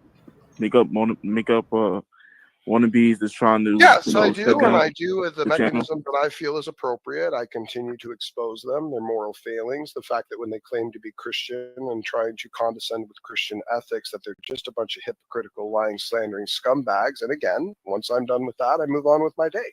I'm not going to trust that you have the mental faculties to realize how much of a been while you've been in my show. But guess what? My audience has. And therefore, we get utility whether you get it or not. So I wish you would, but I also don't think you're very spiritually sound. I don't think you're even mentally sound, frankly. And I think you're trying to posture over that you have no business posturing over, and then engaging in tactics that are so outside the consideration of the spectrum of Christian morality. It's almost comical that you would dare to posture anything at all, let alone ethics in terms of application, when you're such a blatant failure at it yourself. So no, Larry, you sank yourself, basically dead on I arrival shake myself. for the most part. So go ahead. Yeah, go ahead. All right. So throughout all these allegations, you telling me you wouldn't show any proof of that's not you or that's not the character? That's not. What does that look like? What does proof look like? What do you mean? What it looks like? Like, I should dox myself? Have any type of allegation, like when Will Kincaid said, "Hey, what type of idiot accuses someone of something with the expectation that at the end result they'll get them to dox themselves to prove otherwise? What type of idiot? What type of complete immoral piece of shit would expect someone to dox themselves to prove that a bunch of online internet rumor isn't true?" Well, I guess Larry, Will Kincaid, we found another one. Larry is literally as disgusting of a human being as Thick Shades. That's a pretty radical state of affairs there. So you're telling me? So I mean, like, if the idea of like, well, prove this thing of, yeah, exactly. Bond gets it too. It's very comical. If anybody, this online internet rumor, you're obligated to prove it wrong by a metric that I decide, and I think that that's probably you should dox. Which, by the way, the criminal records or file jacket for Joshua Nathan March Kerbal is sealed anyway, so there's no way to know.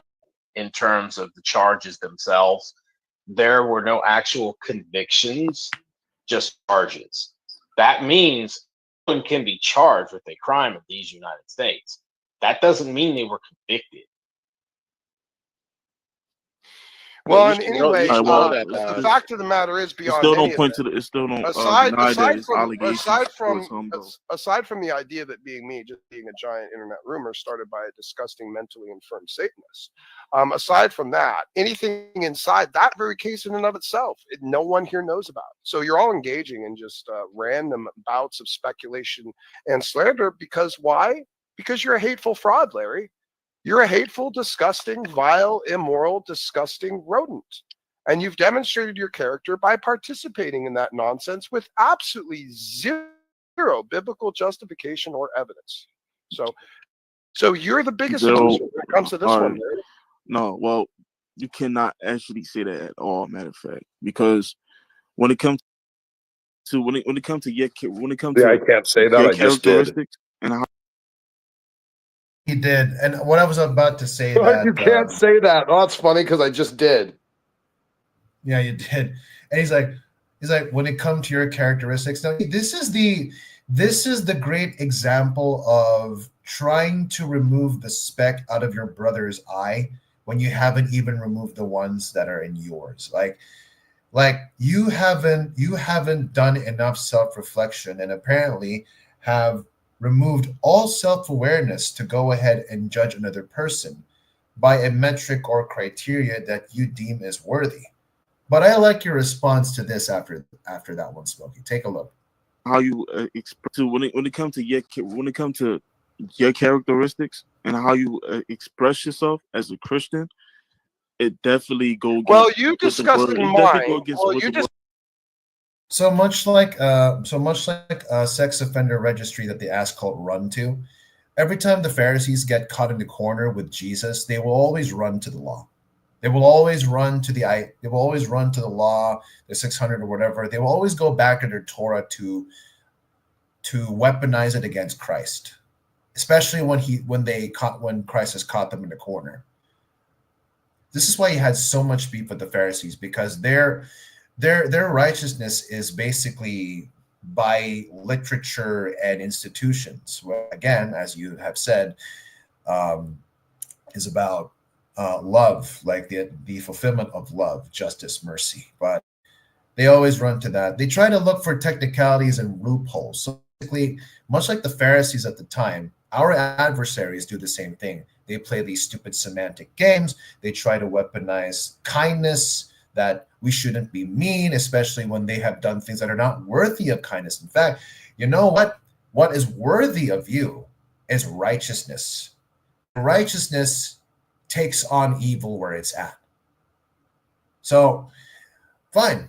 You can run to Galatians and say, "Oh, you ought to be this. You ought to be lying. Ought to be merciful, loving, and kind." Well, you know what? I am being merciful. In fact, I'm being merciful to the fact that if any of you motherfuckers try to attack anyone who are my brothers and sisters in the cult, you answer to me. You answer to me. And I'm not doing this to be a tough guy. I'm basically, you seem to have a problem with me, but I'll openly put myself out there and ask, and you can do all sorts of reviling with me, like, why are you even hanging around here with them? I mean, they're just a bunch of hateful people. One of the things I like about our group, honestly, and how it's kind of formed over this time is the sense of like real family that we all kind of demonstrate with each other.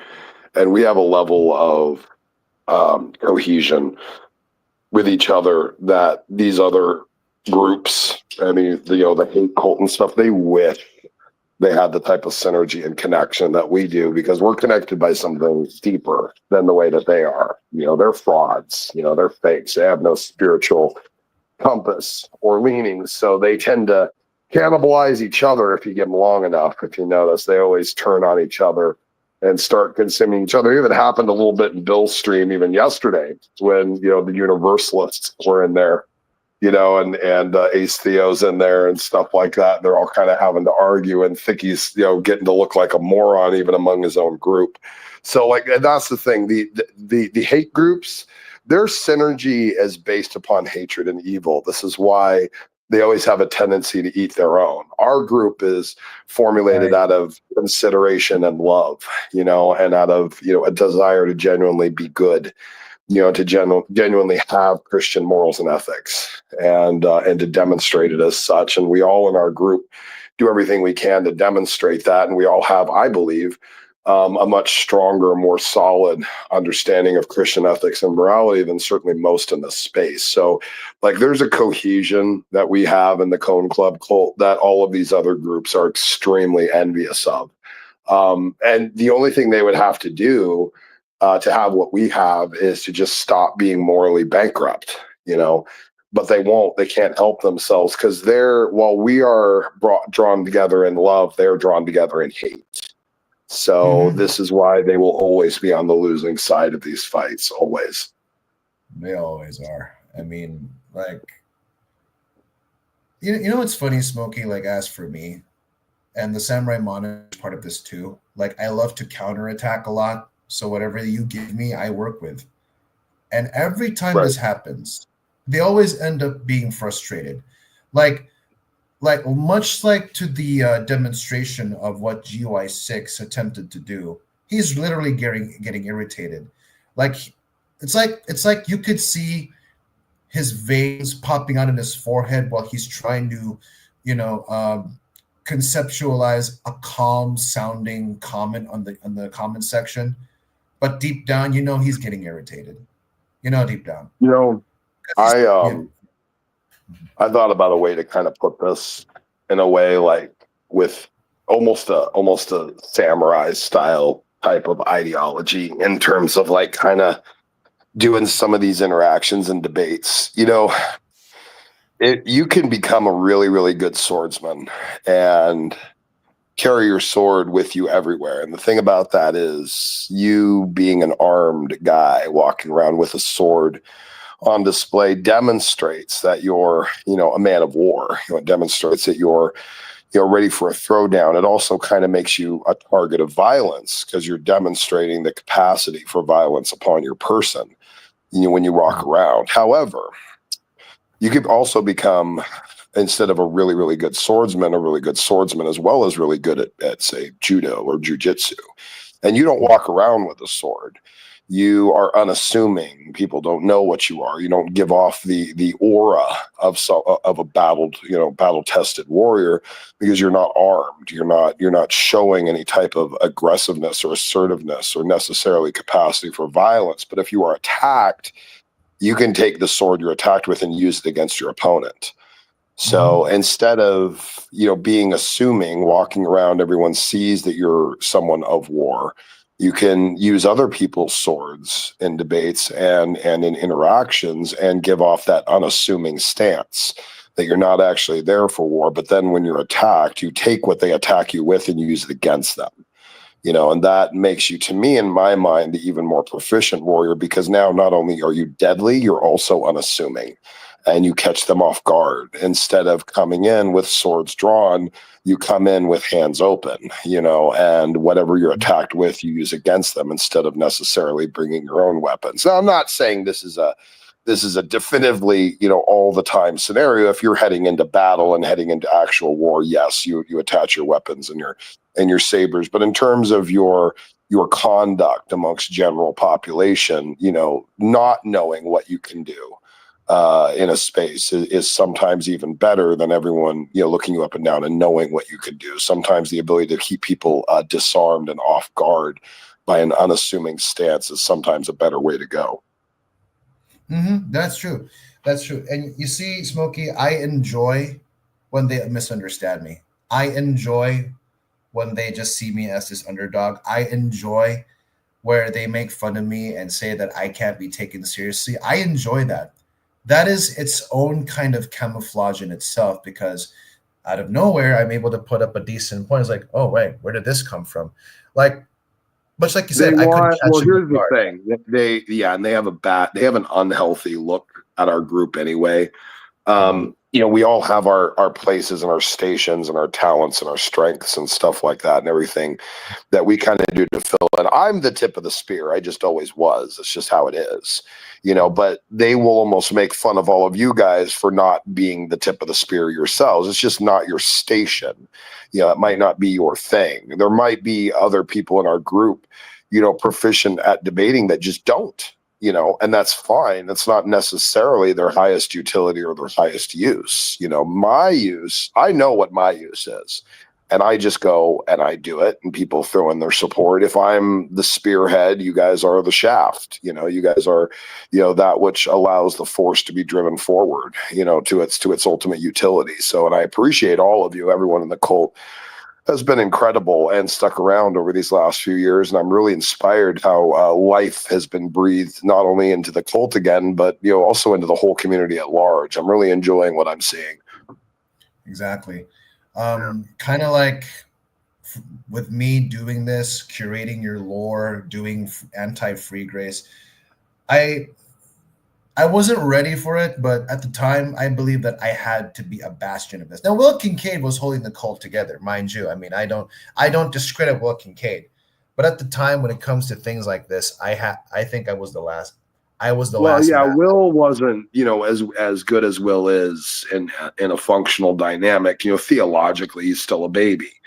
you know, and so this, and there is ultimately at the end of the day consideration that this group was kind of founded on theology. It was kind of founded on Christianity. So I get it. You guys kind of did in a roundabout way sort of need me, you know, but not for your cohesion, but just for the grander utility. I mean, you guys had your own connections and relationships that had formed and forged over the years, and that's all good and fine. But in terms of, you know, an overall focus and direction and utility of the group, that was missing, and that's fine. I'm back, and things are going to be different now. So, yeah, I believe that I was the last bastion of whatever sense of functionality you had with the group, and then at the time I it was kind of scary. walked into my house. I walked into my house after 3 years away.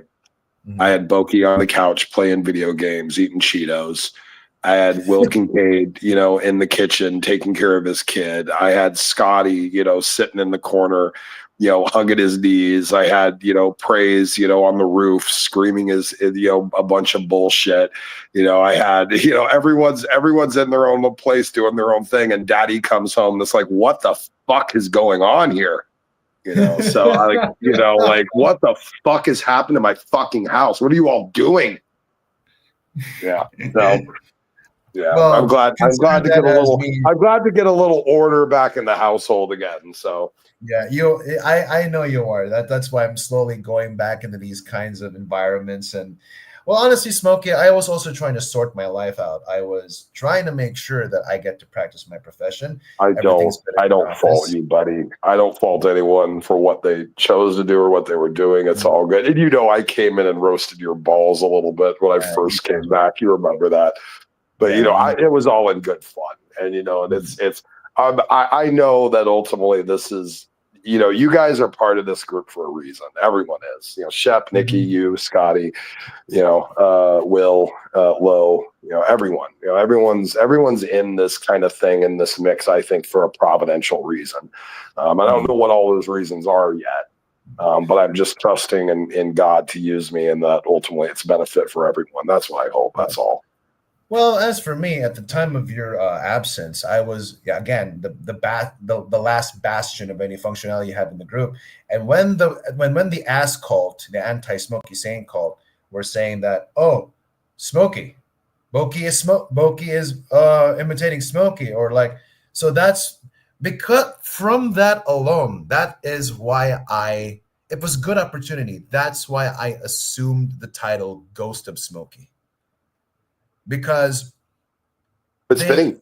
It was fitting. it's fitting. The Ghost of Smokey, because not only do I curate your lore, I also, it's like it's like your synopsis of all these characters that you've dealt with were instilled in me. So it's kind of like you know, it's like I have my katana. I'm going to and let then you it know, starts Boki. speaking. Yeah. I'm going to let you know ahead of time, and whoever here is kind of listening, we'll have an announcement in Discord here in the next couple of days. I've already confirmed it with Will. So we have, you know, joint sanction of the two founders for what is basically going to be a declaration of debate war. We're declaring war on someone specific and on a specific group. And it's a big one. This is a big fish. This is a real big fish. So this is we're about to switch our kind of focuses. Praise is absolutely a waste of time. He's swirling and drowning right now. He can't get any viewers unless they're bots. You know, everyone's written him off as a joke, and spending any more time on him is a waste. And I know that. It's not going to get us anywhere. It's not going to have any utility in it. So Praise is really a lost cause. Like, he's just garbage. He's going to keep talking about me as he is to do. But having seen what he had to say the last couple of days since he showed up and streamed that day, I was able to realize very quickly Praise is too retarded to have someone like me with my talents waste my time on someone like him. Like, it's embarrassing. It's embarrassing for me to waste my talents on someone who is that retarded. And so Praise has proven himself fit to be basically completely ignored now. And now he's flailing. Even Rob Reed is having to correct him, you know, about him misrepresenting things constantly because he doesn't know anything, and he's just out this to slander and lie. So even Rob Reed, who certainly is not on my side, is trying to correct false things that Praise is putting out there now. So And Rob Reed should be afraid because he's engaged in prolific, unethical actions on the internet in violation of his legal status, of his bar status. So, we'll see how that shakes out. But in the meantime, I do want you to know we are about to declare war on a big dog, and we're gonna switch our focus over to stop dealing with some of these, these low rent degenerates, and we're gonna start picking on some bigger game. It's about time. I'm warmed up. I needed some warming up, to get back into the swing of things. Debate interactions, you stop doing it for a while, and maybe you need a little bit of time to sharpen your claws, and get back into the swing of it. But I'm comfy. I'm pretty comfy again. I'm not quite right back to prime where I was, but I'm pretty close. So I'm getting there. And yeah, so we're gonna start switching our focus, and so the cult I'm gonna ask to switch their focus as well. And let's move on to some bigger dogs, because trust me, there's some big names out there that are just begging to be turned into lol cows. So we're gonna alter some of our focuses. I'll just go ahead and tell you right now, we are declaring war on Catholicism and Sam Shamoun specifically. We're going after Sam. I'm sick of the bullshit. I can't handle it anymore. I'm sick of listening to it. I'm sick of seeing it. And I've noticed Sam has been spiraling down. Oh yeah, and it's about time that someone come along, much like our group, and you see what we did to Knock.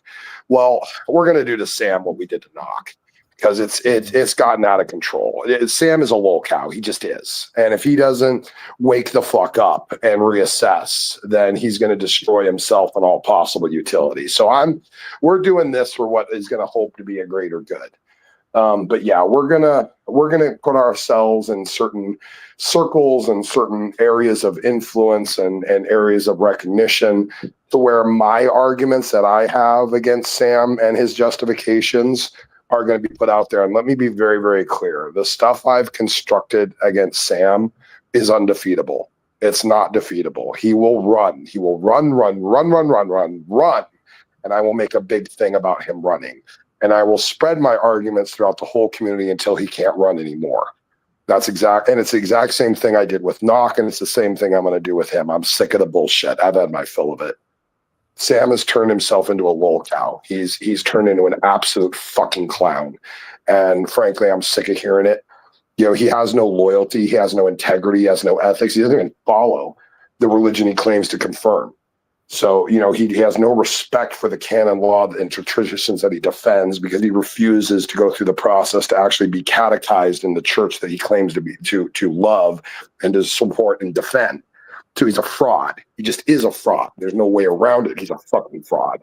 And he has to deal with the fact that if he's defending Catholicism, he needs to stop running from the fact that the Pope, via ex cathedra, basically affirmed Islam, the very religion that he hates and has been fighting basically his entire life. And if he wants to defend Catholicism, then he needs to make a choice right now.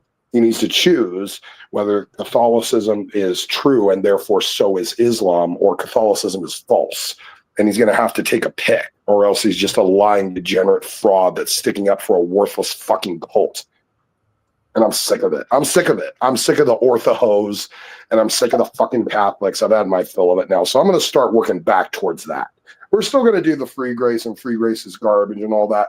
But I also want to focus on some of the Catholic stuff and the Orthodox stuff. And I want to get some of that into the mix, because I'm kind of sick of it. I'm kind of sick of these spurgy retards. They all have horrible garbage arguments for their religions. Catholics and Orthodox have some of the most garbage arguments I've ever seen in my entire life to justify their beliefs. It's absolute pure fucking shit. And it's about time that someone pop up that can, basically give it as well as Sam can dish it. So. Right. Okay, then. Well, I'm going to be. Sam could be able to contend with me. I promise you, I can dish it better than Sam ever fucking could. I promise you that.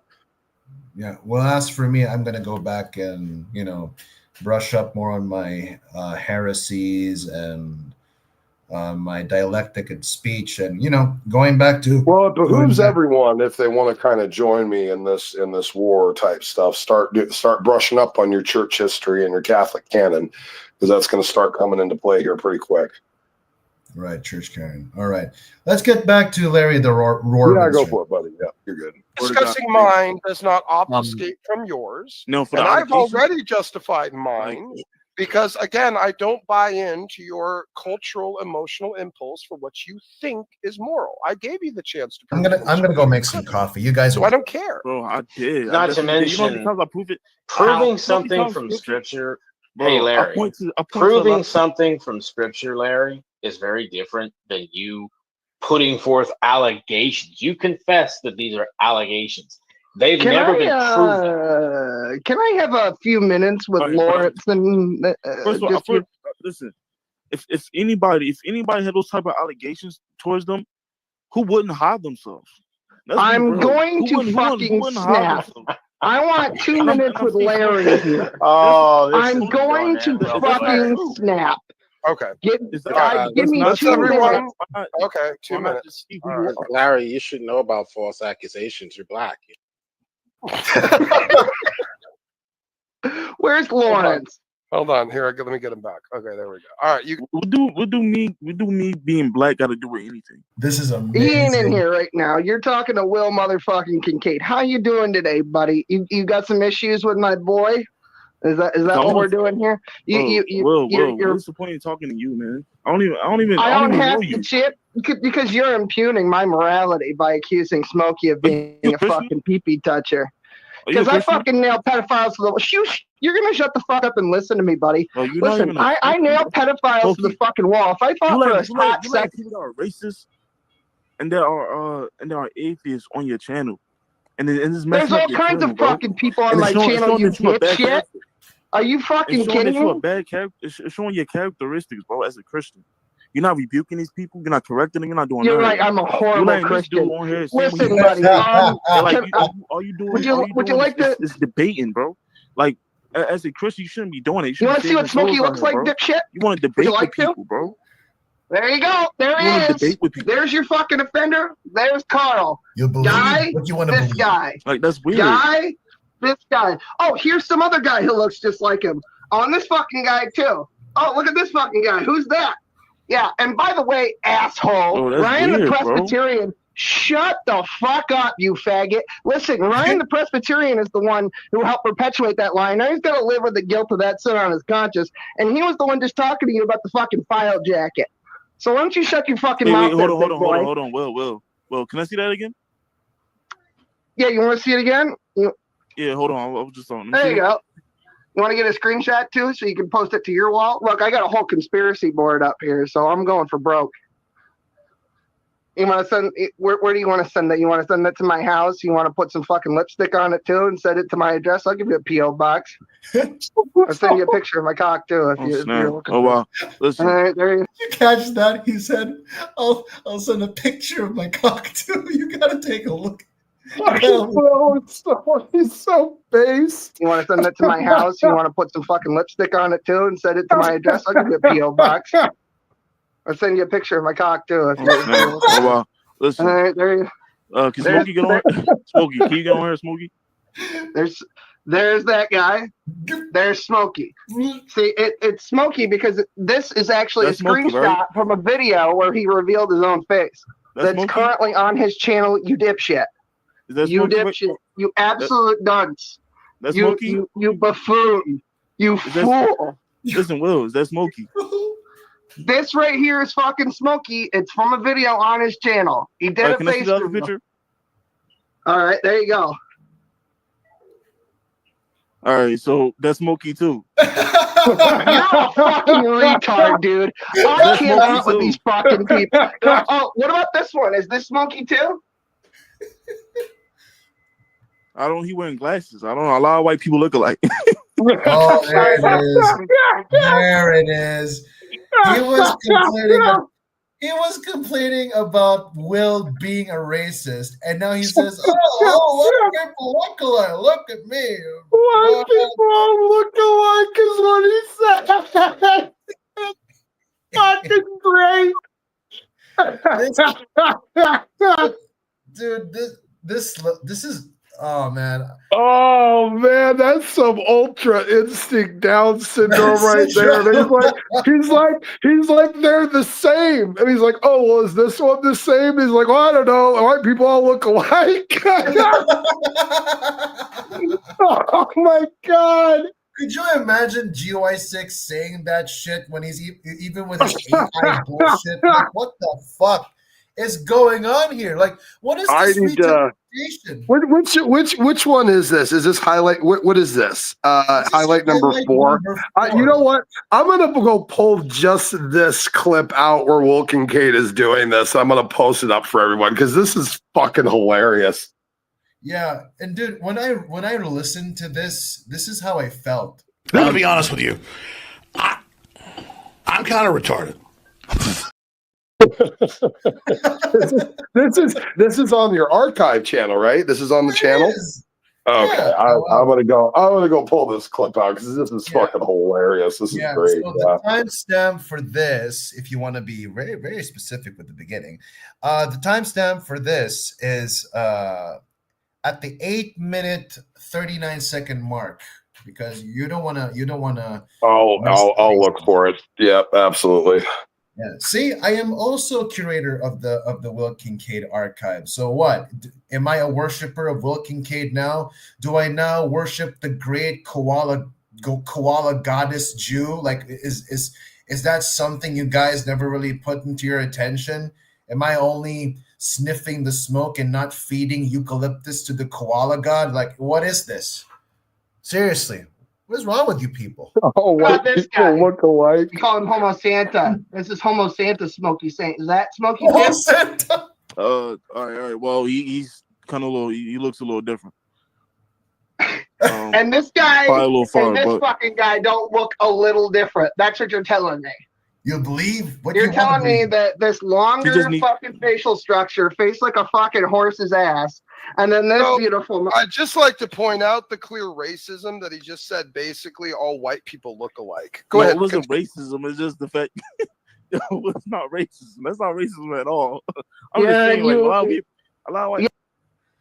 Okay, we're done with that. Let's take a look at this. My because- God, that is hilarious. Oh, Yeah, I like this more. You gotta. This is the part where.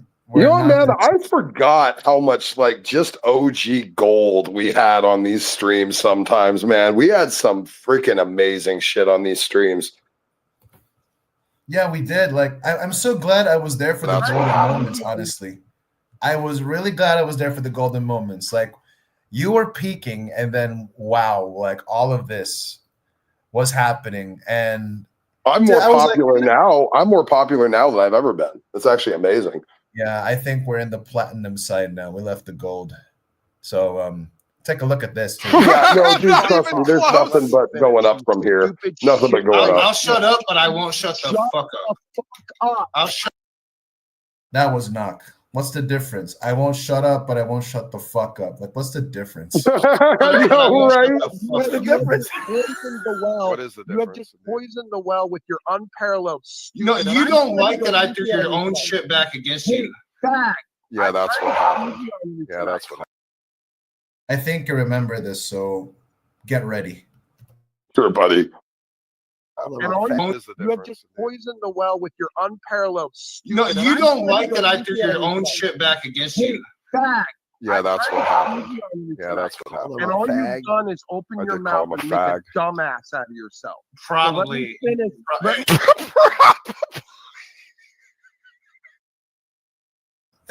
Probably. Knock is so retarded. It's so Probably. fucking. You know, man, I got it. I hope he comes back someday. I don't like maybe when he's like older and he's like just doesn't have anything to do, and he just emerges out of the ether, just crawls out of the swamp like a fucking rotten zombie, and just like comes back to kind of peek his head up and see what's going on. I hope I see him again. I really fucking do. Yeah, and then and then if he does, we could reference this one. Probably. You know. By the way, I don't know if you know this. But he had back in the day the major hots for Low. Like he wanted Low something fierce. Like he was even one of the ones that was looking into her, content, if you know what I mean. Oh yeah. And he was really, really into her. So the very idea that his enemy, managed to get her probably would make him want to kill himself. I imagine if he doesn't know about it and he finds out about it, it's going to make him lose his mind. Yeah, when he figures out that Lowe is with you, Knock is gonna lose another leg. That's for sure. We're gonna mail him a wedding invitation. We're gonna invite him to the wedding. We are totally. It's gonna happen. God. Oh That yeah. is insulting. Oh, yeah. That's like adding salt to the wound. Oh, we're gonna do already. it. Oh, we're totally doing it. We're totally inviting him to the wedding. Are you kidding me? Absolutely. Oh damn. Okay. Well, you do you, man. And I thought my methods were bad. All right. Anyway. Probably. Can we roll that back 5 seconds? I'll give you 10. Shit back against you. Bag. I've tried to easy on you tonight, and all you've done is open your mouth and make a dumbass out of yourself. Probably. So let me finish.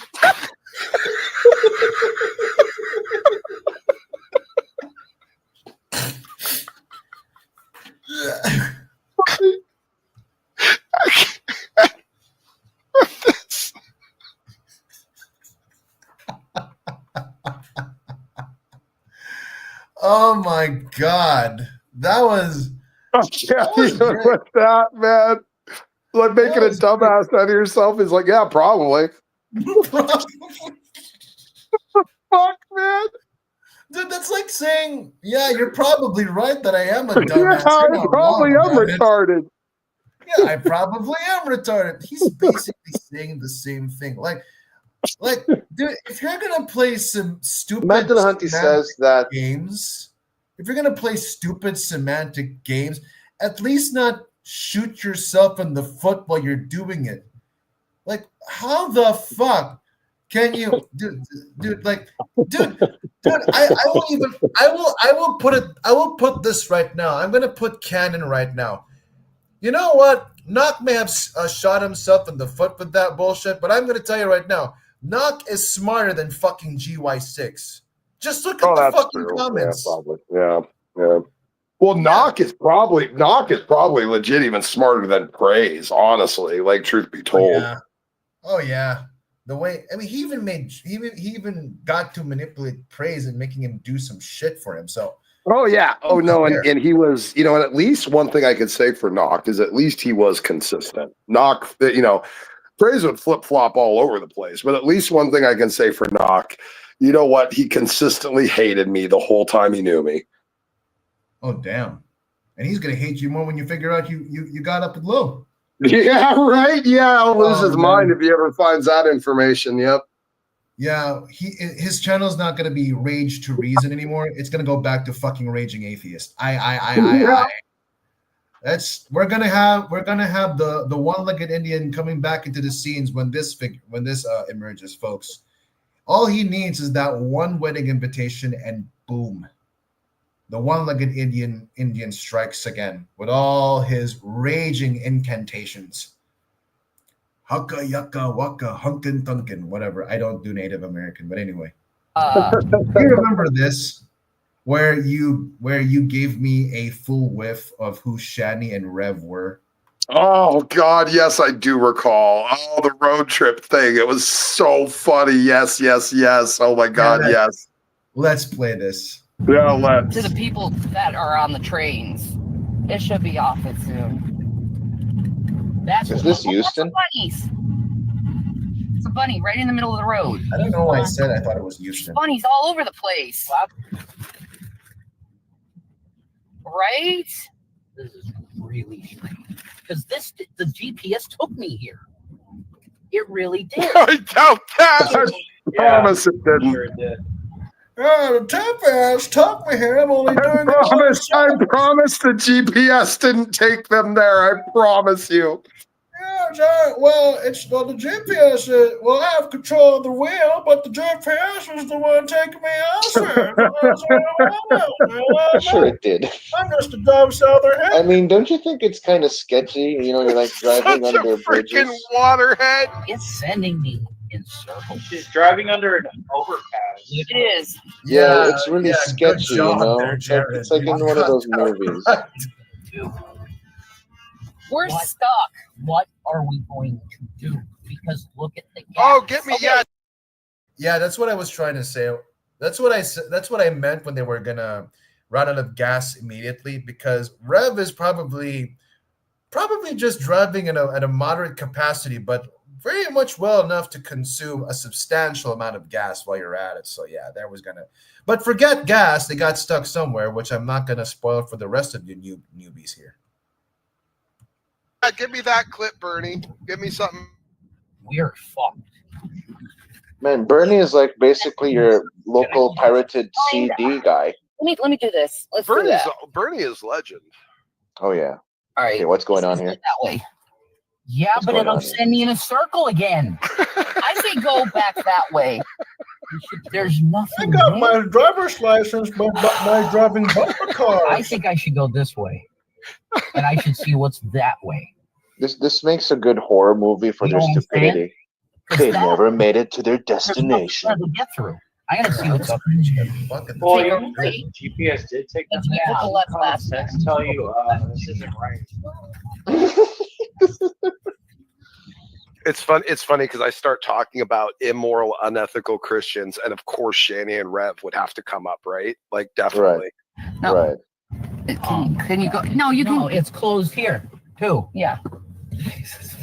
We're Yeah, done. you don't think? Oh, What beautiful, is Bernie. this? I'll pull that up next. Yeah, no, maybe I don't know. I have never seen anything like this in my life, and the GPS took me here. Yeah. Just go straight. Just listen to me. Okay. fine. And my I instincts. am gonna Okay. listen to you then. Go ahead. What do you I- want? Ultra Instincts Down syndrome. Ultra trying to get you to a syndrome. road. Yes. You don't want to Rev- come back to this. Rev Never. is always an ultra instinct Okay. retardation. Never. Man, I love being sharp. over Yes. here, going under all of these roads. Yeah, we were around here. Just Is this You a know what? road? listen. You know what these two remind me of? The Why couple so that got bumpy? lost. Keep going. You know what this couple reminds me of? It reminds me of those two Why am cars. I Should under be- the road? I'm supposed to be can on the turn road. a left over Okay. there. Jason Mercado. Yeah. Like, All right. like the construction areas Train roaming tracks. around, freaking traffic shoulders. I'm really sorry. Just calm down. We're gonna follow. There is a trail here. Yep. Keep You going. know, you know what? If this were the holidays, the perfect song would be. I see that. Why did this take me here? I don't know. Keep going. Keep going straight. All right. I mean, if it was the holiday season, I mean, the perfect song would be "Rocking Around the Christmas Tree and the Happy Holiday." How do a you good even joke, get? man. How do you even get to wherever they were? Like at the like underbellies of like various freeway interchanges. Like they would have had to like drive over like some medians or some crap. Oh, that. There you go. Well, we took this out. It's more train tracks, Shanny. It's Okay. more train tracks, man. More change in the driving on the train. It's more train tracks, Shanny. GPS put me on the train tracks. It's the train tracks, Shanny. Rev is ridiculous. How do you get lost? Like, you know better not to drive on the train tracks. Like, what the hell? Like, even I wouldn't. Oh well, that's because Rev is retarded. That's why. That would be the answer you're looking for. He's a retarded man. That's what happened. You did mention that he also spent all of his 700K inheritance. Oh yeah. Well, you know, he spent, more like she spent, more like Shani just spent it on DoorDash and bullshit and gamer chairs and electronics and just every fucking thing under the sun, and also an absolutely exorbitant amount of weed. was the other thing they spent the rest of the money on. So yeah, he had almost $750,000 in inheritance, which would have set him up for the rest of his life had it been spent responsibly and invested. But he didn't. He just basically let Shani do whatever she wanted, and blew all the money basically on DoorDash and weed for the most part. So. And a bunch of, expensive luxuries, which they ended up having to leave behind in their destroyed house anyway. So Shani and Rev are the perfect example to take from, to look at and understand why poor people stay poor. Because even if they get some sort of windfall or something, and many times people will have at least one or two maybe windfalls in their life, just a moment of really outrageously good fortune. I've had a few in my life, and some of those get those, and it really depends like kind of what you do with it, really, because what you do with it is the determination whether you kind of stay where you're at or you move to the next level. You know what I mean? So right. I mean, even I wouldn't spend. Like Smokey, I'm gonna tell you something really personal, like this, like, and I don't care. I mean, this is not something that. Well, I mean, you're not gonna say it here publicly, are you? I would be careful. No. Like this is something that I mean, I don't care. Like this is not something really important, but something that happened in my life. Because you see, in COVID, during the COVID times, I was under a 4-month contract under a government office, and although the COVID restrictions would not be lifted just yet, I have mustered enough money to last me until the entire COVID time. I didn't go spend it on luxuries. I simply just had everything. And that constituted to my needs and everything that would sustain me. Would I give some a little bit? Yes. And then when they figured out that I had money in the bank, they were now asking one of the people I know who are somewhat kind of like parasites. I'm like, no, I can't. I'm actually saving. I can't be just throwing money here and there. I gotta make sure that I have enough I have enough. I mean, in case some bullshit in life just happens, at least I have something. Rainy day fund. Yeah, I get it. Yeah. It's about savings. It's just that's it. It's just by default you got to have something in the bank. They were throwing out a bunch of comical bullshit the other night. They were trying to, because now they're all trying to get real extra desperate. So now they're conjecturing like Low is somehow number one, like destitute and poor and needs me, and also at the same time is working to provide for the household. So they're just trying to like throw out random bullshit and make things up. I won't. Here's the thing. I don't really need to prove anything to anyone, but I will tell you, Low and I both collectively had a very good week. Like we're not hurting for money. You know what I mean? Like, we're good. So like it's kind of all this stuff is turning into like real desperate pleas for attention. Like even Spider. They'll be like, oh, well, you must be on welfare or something. Like, dude, I run my own business. Like, I make my own schedule. I do what I want when I want. I'm sorry you don't have that in your life. I'm sorry you're a worthless, freaking alcoholic, shock jock, idiot monkey over there, looking for jobs with, I don't know, subcontracting, plumbing and electrical work or whatever the hell it is that he does.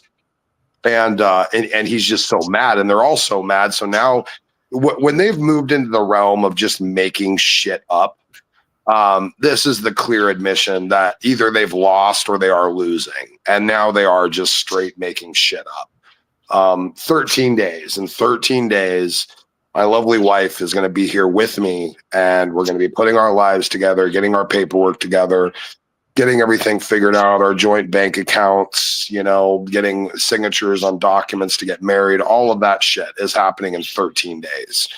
And I don't give a flying fornicated shit what Praise or Rob Reed or Spider or any of them think about it or don't think about it. It's really of no effect, but it does show their character. It does show their desperation to attack me with any possible little thread they can, even if they just have to make it up out of thin air. Yeah, I mean, like this is what I've also been stressing. Like if you couldn't win in a YouTube platform, the very next thing to just put, I mean, their sort of damage control is like, I'm gonna get into your personal life and then say what I want to say about your life because you're not revealing anything of it. Like, dude, you guys need to touch grass. You need to go for a walk and get some sun. You need to go lift weights, or if you're interested, participate in jujitsu or Muay Thai. Because, like, dude, what when like guys, if you do shit like this, everyone's just laughing at you in the comments. Anyone with honesty and two cells of a brain will know that, yeah, you have nothing else going in your life. So what you will do is attack other people's personal life outside of the realm that you are in. This is why Thick Shades has this is why Rob and Thick Shades and Bill have participated in doxing me. Because they have nothing else to do. Bill just sits up there and drinks every stream. Rob is doing God knows what, and Thicky is still, probably playing with some AI facial recognition app, and then drawing circles in Microsoft Paint and saying, "Oh, Smokey's a pedophile. Smokey is Jaws." Like, dude, Christ should slap you all silly for wasting your time. Seriously, really, go touch grass. There's more to life than in the same room that you probably jerk off with your pants half down. My gosh, speaking of pants down, do you remember when Spider came into one of our streams once, and then he sounded like he just finished jerked off with his pants down on the bed? Like, did you not catch that, Smokey? Like, do you not get that feeling? That here's the thing. The impression I get from Spider is that here's the thing. If I was to ascertain, just use kind of my reasoning skills to ascertain the nature of what Dr. Spider is, or dare I say Matt, which is his name. Matt is basically a guy who lives in a dilapidated shithole. And yes, it's not a big deal. We're not going to release it, but we know everything about Matt.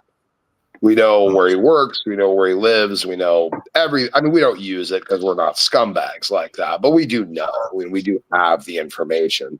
And sometimes we keep that in our back pocket just for a rainy day, or whatever. We don't always use things that we get, because it's always about the highest utility. Even if you have something, you don't always necessarily rush to use it. But there's some people in the cult that do have his docs, and we're holding on to it for any necessary reason. But Matt is basically a guy that lives in a dilapidated bungalow, an absolute shithole fucking shed. And basically looks for odd jobs that he can get subcontracting work, generally for some sort of construction or construction labor. Oh, so he's kind of like a racketeer, am I correct? Well, I don't know if that's quite the right term. Yeah, more of a what do they call it? Not subcontractor. I mean, he is a subcontractor, but freelance, kind of independent contractor type thing. So he just gets hired, basically at whim for specific jobs. It's not like he has a 9 to 5. He doesn't have a punch card. He doesn't have a job site, something like that. He just waits to find, anyone that has an opportunity for basically a labor position that he can fill. So so this is why the whole rest of his time, that seems to be like days on end, he's basically just sitting at home alone, getting drunk and trolling on the internet. That's his whole life. It's living in a shithole, doing shit jobs, and then being a shit lord, trolling the internet while getting completely plastered and drunk. I mean, the guy has about the most pathetic life I could imagine. And actually, I would say I called him out the other day as a nihilist. I don't know if you saw that, but I basically, put him in his place with his ideology about him being purely nihilistic. And that is the lifestyle you would expect to see from a nihilist, where nothing matters, nothing ever matters, and there are lots of people like this who they're all about, they do their work, they get drunk, they do their work, they get drunk, wash, rinse, repeat.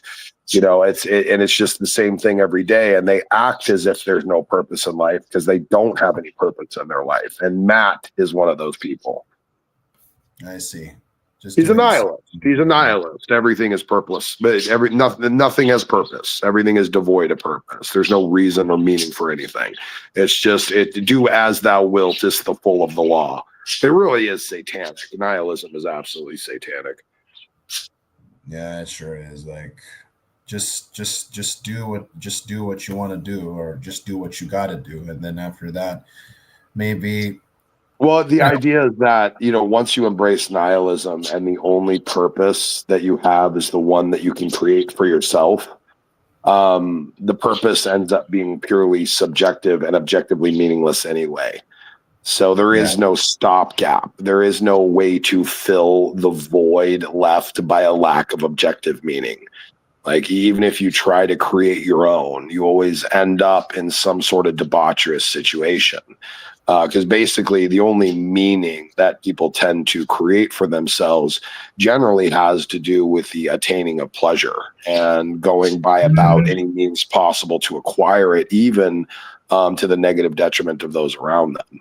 So, nihilism generally will push people into self-destructive and significantly externally destructive behavior, because the only purpose they can create is that which they can generate for themselves, and that purpose will generally always be selfish. So they will focus on the satiation of self as the primary fixation of purpose, and their creation of purpose for themselves. It's very rarely in a nihilistic worldview will ever be an external fixation to the generation of someone's purpose. Because even doing something as simple or beneficial or benevolent as giving to an orphanage or giving to some sort of charity seems ultimately vacuous and objectively purposeless. So there's really no point to it at an objective level. Even if you're just creating your own purpose, you have to accept the fact that even doing things that are benevolent and kind by generating a purpose for that is still ultimately objectively lack of purpose. There's really no point to it. So there's really no reason to do it. And if there's no reason to do anything, then all the things you should do, you should just do for self. And this is why nihilism always breaks down into basically a form of self-worship. Oh, I see. Okay. Right. I mean, don't get me wrong. I do things for myself too, but with a purpose. Like, for example, I go to the gym because I'm tired of being fat, not because everyone's just doing it. And it's not because I want to impress the girls. I want to be healthy. I want to be able to take off my shirt anywhere, anytime without being ashamed. Of course, I'm going to keep my pants on. That's one thing.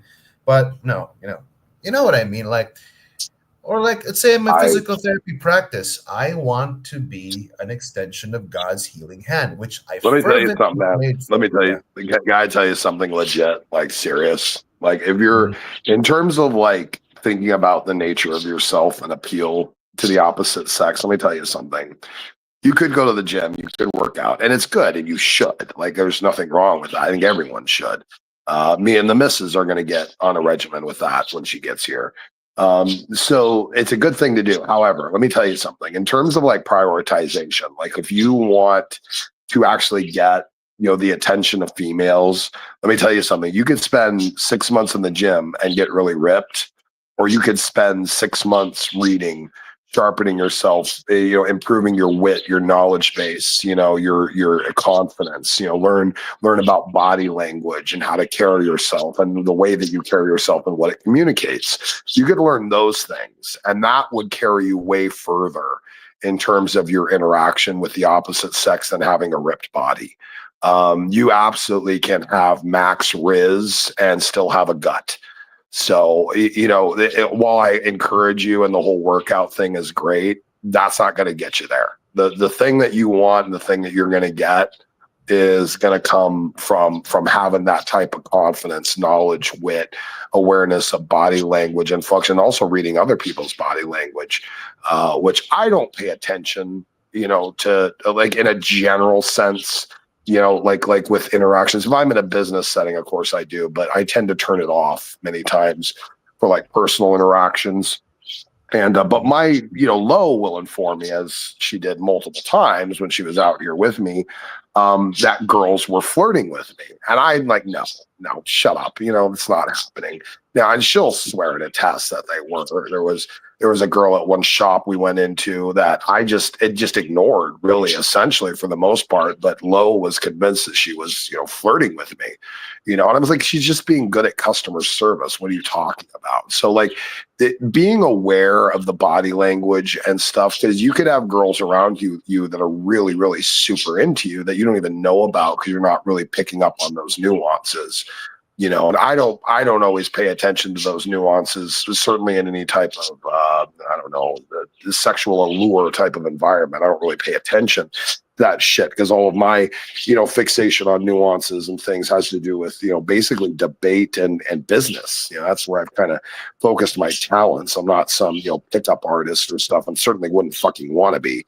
But, she'll tell me that, no, these girls are really attracted to how you carry yourself. You give off that energy. It's very, very attractive. And that's why girls chase you all over the internet. And that's why girls flirt with you in public. And so, and I'm not ripped right now by any stretch. I mean, I'm not obese, certainly, but I'm not ripped. But it's just about, more importantly, the way that you carry yourself, your confidence, the aura you give off. Like your physique is, I mean, there's someone in our community right now with an amazing physique, but he's a spurgy asshole and he's got no game. And so his body does nothing for him. And it really doesn't bring him anything. And he basically ends up getting stuck in situations where the only way he can get it is if he pays for it. Well, what the fuck was the point of all of that working out and getting your body all ripped if it doesn't even do you anything? Because the girls don't like the rest of his package. He's spurgy, he's weird. He has lots of bizarre perspectives. He's socially awkward. He doesn't have a really strong functioning brain. He's not very intelligent, and so all of this other stuff he can't compensate for it with his body, even though he's ripped. And anyone would say, like, in terms of his physique, he's doing pretty darn good, but it's not enough. He can't, because he doesn't have any of the other attributes. So if there was one to focus on in terms of, your dynamics of the opposite sex, honestly, it work on that personality one before you worry about the physical one. I mean, worry about the physical one. I mean, do that too, but don't do it to the neglect of the other thing, because the other thing is more important. You know what I mean? Right. Basically, don't sacrifice knowledge to become a gym rat. Like, I get that. Right. That's really kind of where I'm going with it. That was right. Like I get where you're going at, Smokey. Like, this is the kind of value, and I'm glad you put this up because it brings me back to the book, to the epistle to Titus, where even the fathers or the ministers were encouraged to have a sense of gravity. You don't just communicate the words, but you communicate the words in a way that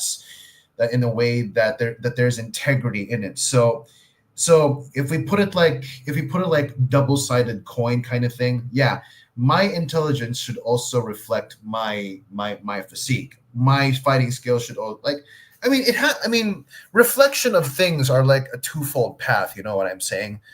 For example, when we watch like Miss Universe pageants, they're smoking hot. They look desirable in their swimsuits. But once we get to the Q&A, if they say some retarded shit, then it's all over. Like, we're not attracted to you anymore. You feel me? Right. Yeah. No, absolutely. Yeah, that's just, I would recommend that to anyone because, and especially these days, young men are typically kind of awkward because there haven't been really great role models around and, things to really kind of, attain to. We don't have those bastions of masculinity, in society and culture like we kind of used to. You know what I mean? So even some of these people that seem to like almost stand in terms of the prime of, the male positions, or the leaders and stuff. And they're just, really many times a bunch of quivering queers, and it's not a good example, for young men. We don't really have a baseline these days of kind of something for guys to look forward to. I mean, we have people looking up to anime characters, as role models, because there's just nothing there, for us to really kind of latch onto, and it's sad because, manhood, masculinity has been so stigmatized into such a negative realm that now it's even hard to find it. And it's just been shamed and attacked into absolute oblivion that we're only now realizing how badly we actually do need masculine men. Like, we need people who are able to rise up and kind of just take leadership, in certain situations, and you answer the call when it's there. And if you are the one that steps up to the plate, well, then you're the leader. That's just kind of how it works. So, and we lack that. So I, encourage you to really look into generating your wit, your knowledge, your confidence. Take on that idea of looking for that sense of what is the type of energy, that kind of makes up masculinity and how it's presented, and incorporate it into yourself, which is what we're supposed to do. We're supposed to have a good, strong, dad with, lots of masculine features and knows how to do anything. But many of us don't get that. And I didn't get that. So, we have to kind of create it ourselves, so we got to find it ourselves. And it behooves all of us to do that. And to create it. And, I had to, grow up in many ways. And I had to grow up in my 20s. I had to find out a lot of this stuff for myself because I didn't have a dad to give it to me. And much like many young men who don't have fathers, they tend to collect father figures. And I did that. I did collect father figures. And all of them were just as disappointing as, my actual, father. So I didn't really have a lot to go off of, but I think I've constructed my character, basically out of a bunch of cautionary tales of a bunch of horrible men doing dumb shit and saying, well, I don't want to do that. I don't want to be that. And I filled in the rest of the gaps with basically Christian morality. And that's how I've kind of, in essence, kind of structured my, expression of manhood. That's been my process, but everyone's got to kind of figure it out their own way. I don't know if you have a dad. Did you have a dad, Boki, or? Yeah, I do have a dad. Like he does what he grew up without a dad as well, but he's doing the best he can to be a father. Sure. And Sure. he so far he is pretty much a father like every father should be. He's just basically making sure that, okay, Boki, listen, I didn't have the things you had available now. All I'm asking you to do is take advantage of the resources that you have. You had a charmed life. You had a pampered childhood. Use it so that when it's your turn, you can do the same.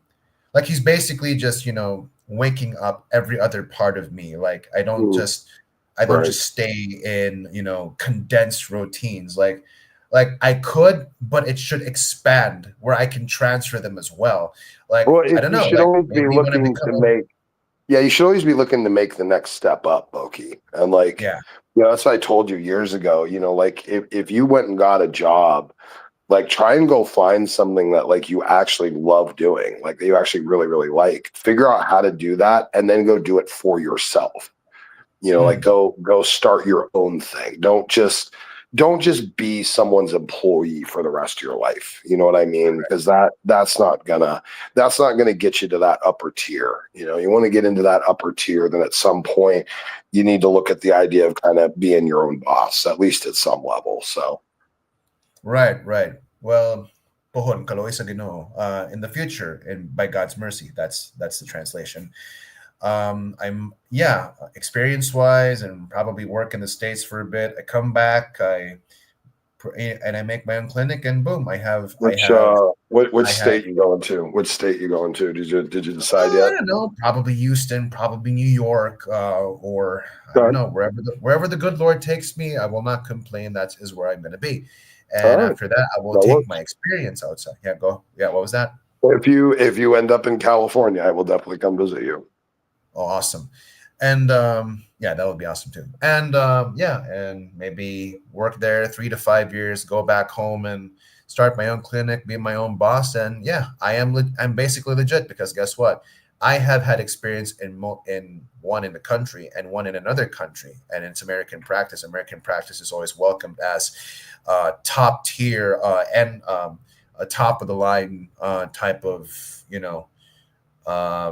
royalty here. So when they see my name and I make my clinic there, and they figure out that, oh, this guy's legit, then I can be my own boss. I can go to the office whenever I want. I can sleep in the office if I want. Sure. That type of thing. Yeah. That is ultimately what you want. Yeah, that is the lifestyle that really I think most people probably should attain to, is having something for yourself. And I get it. Maybe some people just aren't wired that way. Maybe some people just need a 9 to 5. Maybe they need someone to do the structure for them. It's not for everyone, because in terms of being your own boss, you need to realize what that means. It means you treat yourself like you're an employee. So it doesn't mean you're ultra lax and you just let everything slide. You have to hold yourself to account. You have to set your schedule. You have to keep to it. You have to make sure you have time to get everything done. So it's not like infinite freedom. It's a lot more freedom.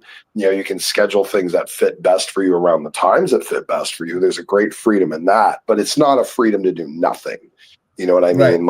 And that's what a lot of people treat it like. That if you're in your own business, you have the freedom to do nothing. No, you still have to do everything. You just need to make sure, you set it in a schedule. You need to keep yourself to it. That's where a lot of people flop, is they think, well, I'll just, take it easy and I'll just do this and I'm my own boss and I'm not going to be hard on myself. No, you got to be hard on yourself. Otherwise, you're just going to fucking fail. That's just how it is. Well, again, speaking of which, we cannot be complacent, remember? Yep. So again, I'll reference this. There is no way to salvation, whatever the manner is in which a man may proceed. So do not be complacent. Always think that something could go wrong, and then the sooner the sooner you're done with it, the happier you'll be. That is why when I have an assignment, or if there's a thing that can be done in a later day, I'm like, oh fuck it, I'll do it right now, so that for the rest of the other days I don't have to worry about a thing. And plus, if there's revision, then we also have extra time, so that the end product will be far greater than what I made. So that's totally the kind of thing.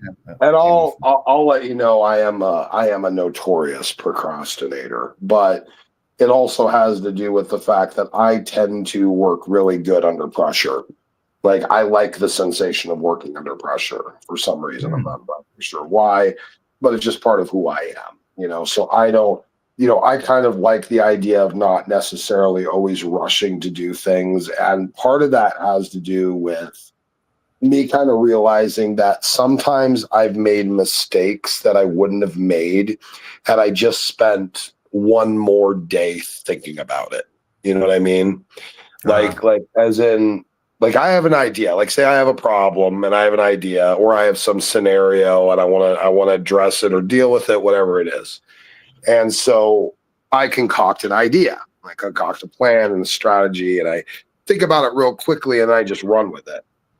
And many times if I do that, there might have been something I missed, or something I didn't consider, something I didn't factor in, or something like that, where maybe had I just taken just one more day, to think about it, then maybe I would have come to a different idea. So I'm not always in the biggest rush, with some of this stuff. And this is why you'll see sometimes something will happen or break out, and I don't rush to deal with it or cover it or dissolve it. Sometimes I'll digest it and I'll think about it. I don't always rush, right to the judgment call and the action call. I think it does behoove us to, when we decide to act, we do so with presence of mind, and a lot of digestion of the issues in front of us, rather than being the guy that prioritizes the benefit of just immediate action, as opposed to calculated action, when it's appropriate. So, right.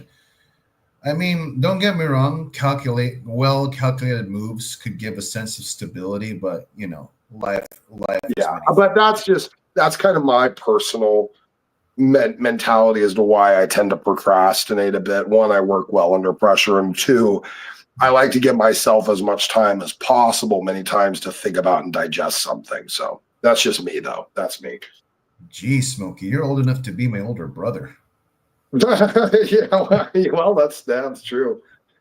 All right, let's finish this meltdown, Sure, and then bud, I gotta put some closing remarks because I gotta hit the gym. I gotta get rid of all this belly fat so that I can go and impress ladies. I'm just kidding. I'm just tired of this thing that I've been keeping for years, and it's saying a lot about me. How tall are you, by the way? How tall are you? Stop doxing my height, Smoker. I'm just kidding. Why are you doxing my height? Why are you doxing? I'm 5'11", my dude, and I am at this. All right, you're tall. You're tall. You're tall for your ethnic group. I don't know if it's racist to say that, but I think that's true. No, basically, I'm way too tall for my ethnic group because everybody here is like between. What do you mean too tall? What do you mean too tall? What do you mean? Wait, what do you mean too tall? What does that mean? Too tall? What do you mean? That's not a thing. There's not a thing as too tall. That's not a thing. It's a thing for chicks. Like too tall is a thing for chicks. It's never a thing for guys. There's no such thing as too tall for guys. Yeah, well, tell that to my grandmothers because when they say too tall, it's a good thing because in here, stereotypically, if you're tall or too tall, my quote unquote, you are more likely to be pushed to be playing basketball. But I don't want to play basketball. I want to slam and break bones and joints. I don't want to. I don't know why you can't do exactly that with your body mass being what it is. I don't know why there would be an expectation on basketball. And I mean, this is, as far as I know, it's a relatively universal truth that girls like tall guys. Just kind of is. You know, I mean, fuck, Boki, you saw the picture of me and Lo, right? Like, I mean, we're like basically like I'm just leaning my elbow on her head because she's so short. Exactly. She's 5 foot tall. I'm 6'4". I'm almost a foot and a half taller than her. So like, and by the way, she loves that. And every girl I know has loved that. Now, girls always talk about they want someone over 6 foot. Lo would never even give someone the time of day if they were under 6 foot. So like this is a thing. Like you have a lot of like benefits going for you. You really do, Boki. Like you got a lot going for you that you can take advantage of. And I think you're going to build yourself a really nice life, God willing. So. Yeah. 5 and yeah, I'm actually also speaking of height too, I'm actually 5'11", so I am at that blessed spectrum of the height. Like I am not exactly a short king, I'm not exactly a tall king, but guess what? I am just right. I agree. Yeah, no, I think you're fine, man. You're just 1 inch shy of 6 foot anyway, it's really tall for people in that part of the world. So, you got that going for you. We are having some sort of genetic surge of tall people. In fact, I know that for the NBA, everyone in our height cannot compete there because you need to be at least maybe 6'2" or 6'3". But given this surge where, well, we're a mix of cultures here. You have Americans and Japanese and other types of Asians. We recently had a upstart rookie here in the Philippines, and he was going to be a center. He was going to be a center player. He was actually trying to make his way to the NBA. Now I don't know what actually held him back, but he was basically potential Filipino style material for the NBA. Sadly, I don't know what happened. Some shit must have happened or whatever. Like there is a surge of tall guys here, dude. Like never in my life have I felt so small when these youngsters have grown taller than I was. Like, and dude, when I was like growing, like I was growing tall like exponentially. Like, I was like, I mean, they look at me like some kind of bamboo tree. At first, I was just a little sapling. Then 2 or 3 weeks, I just surged upward. Like, what the heck? Yeah, and so sometimes that happens. Sometimes that some kids just grow like that. You know what I mean? Like just overnight, it almost seems like all of a sudden they're they're like 4 feet tall, and then all of a sudden they're 5 foot tall. Like, what the hell happened? Yeah. Like who freaking gave you a bone extension during your sleep? You know what I'm saying? Right? Yeah. I remember that when I was a kid, because I would get horrible, just the worst ever leg aches. Because I was growing, my legs were growing, and I was gonna be very tall. And for many years, I had the worst leg aches while I would try to sleep. It was I still remember the growing pains. It was terrible. It was awful. Horrible aches in my legs. Dang. And how were you able to just sleep through it painfully? Like, what did you do? You know what? My grandmother used to get heating pads and ice packs and help me alternate and stuff like that. And usually like 30 to 45 minutes of kind of like, some heat or some cooling or something like that, or kind of alternate, like the ache would subside enough where I'd be able to go back to sleep. But yeah, it was a boy. That I still remember how bad it hurt. Like, and it's just that I don't even know how to describe it. It's like someone's like pulling your legs so hard that like your bones are stretching. Like it's a horrible fucking feeling. I don't know. I'm sure some kids know what I'm talking about. Like where if you had like a growth spurt at a certain time, and like your legs just have these incredibly, it's both sharp and dull aching at the same time. Like it's like splintering.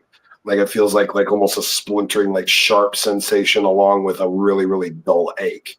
And it's excruciating. It's horrible. Yeah. I didn't know what the hell was going on. I thought my legs were going to fall off or something. It was terrible. Damn, that sucks. Yeah. Let's get back to this one. Go ahead, bud. Yeah. Like you were just like you're basically like putting me there like in some. You were like putting me in a symposium. Okay, now we have the shaniness, degeneratus erectus kind of thing. I love this. Don't miss all of the blatant like meth sores and stuff all over her disgusting, rancid, filthy face. I'm fucking panicking. I've tried all I can. My fucking phone, they sent me a fucking shitty fucking phone and it's gone. I need fucking help. Someone help me. I worked my ass off trying to do as much as I can, and I sent fucking Krista the $50 back by fucking accident. I really hope she's not doing meth. I need G-Man. Okay, so can someone severely get me hold of G-Man? Yeah, they had an OnlyFans account too. So if you ever thought these people could actually not be more disgusting than what you already witnessed, oh yes, they had a porn account where Jason's pathetic tiny carrot was attempting to do something to this massive mound of sweaty flesh known as Shanny. Yeah, gross. I couldn't even gross. To want to go subject my vision to such a monstrous affair. I mean, really. And I need him. I need someone in my life. Because I just don't know what to do. You need Jesus. That's what. Yes, you need Jesus. The real Jesus. We just head out to Pennsylvania. Help me, Jesus. Hashtag help me, Jesus. There's nothing else we can fucking do. We got no fucking money. It's like freaking Bernie. It's like Shanny's OnlyFans is like, it's like the scene from Event Horizon. A freaking portal opens up into the hellsphere. My goodness.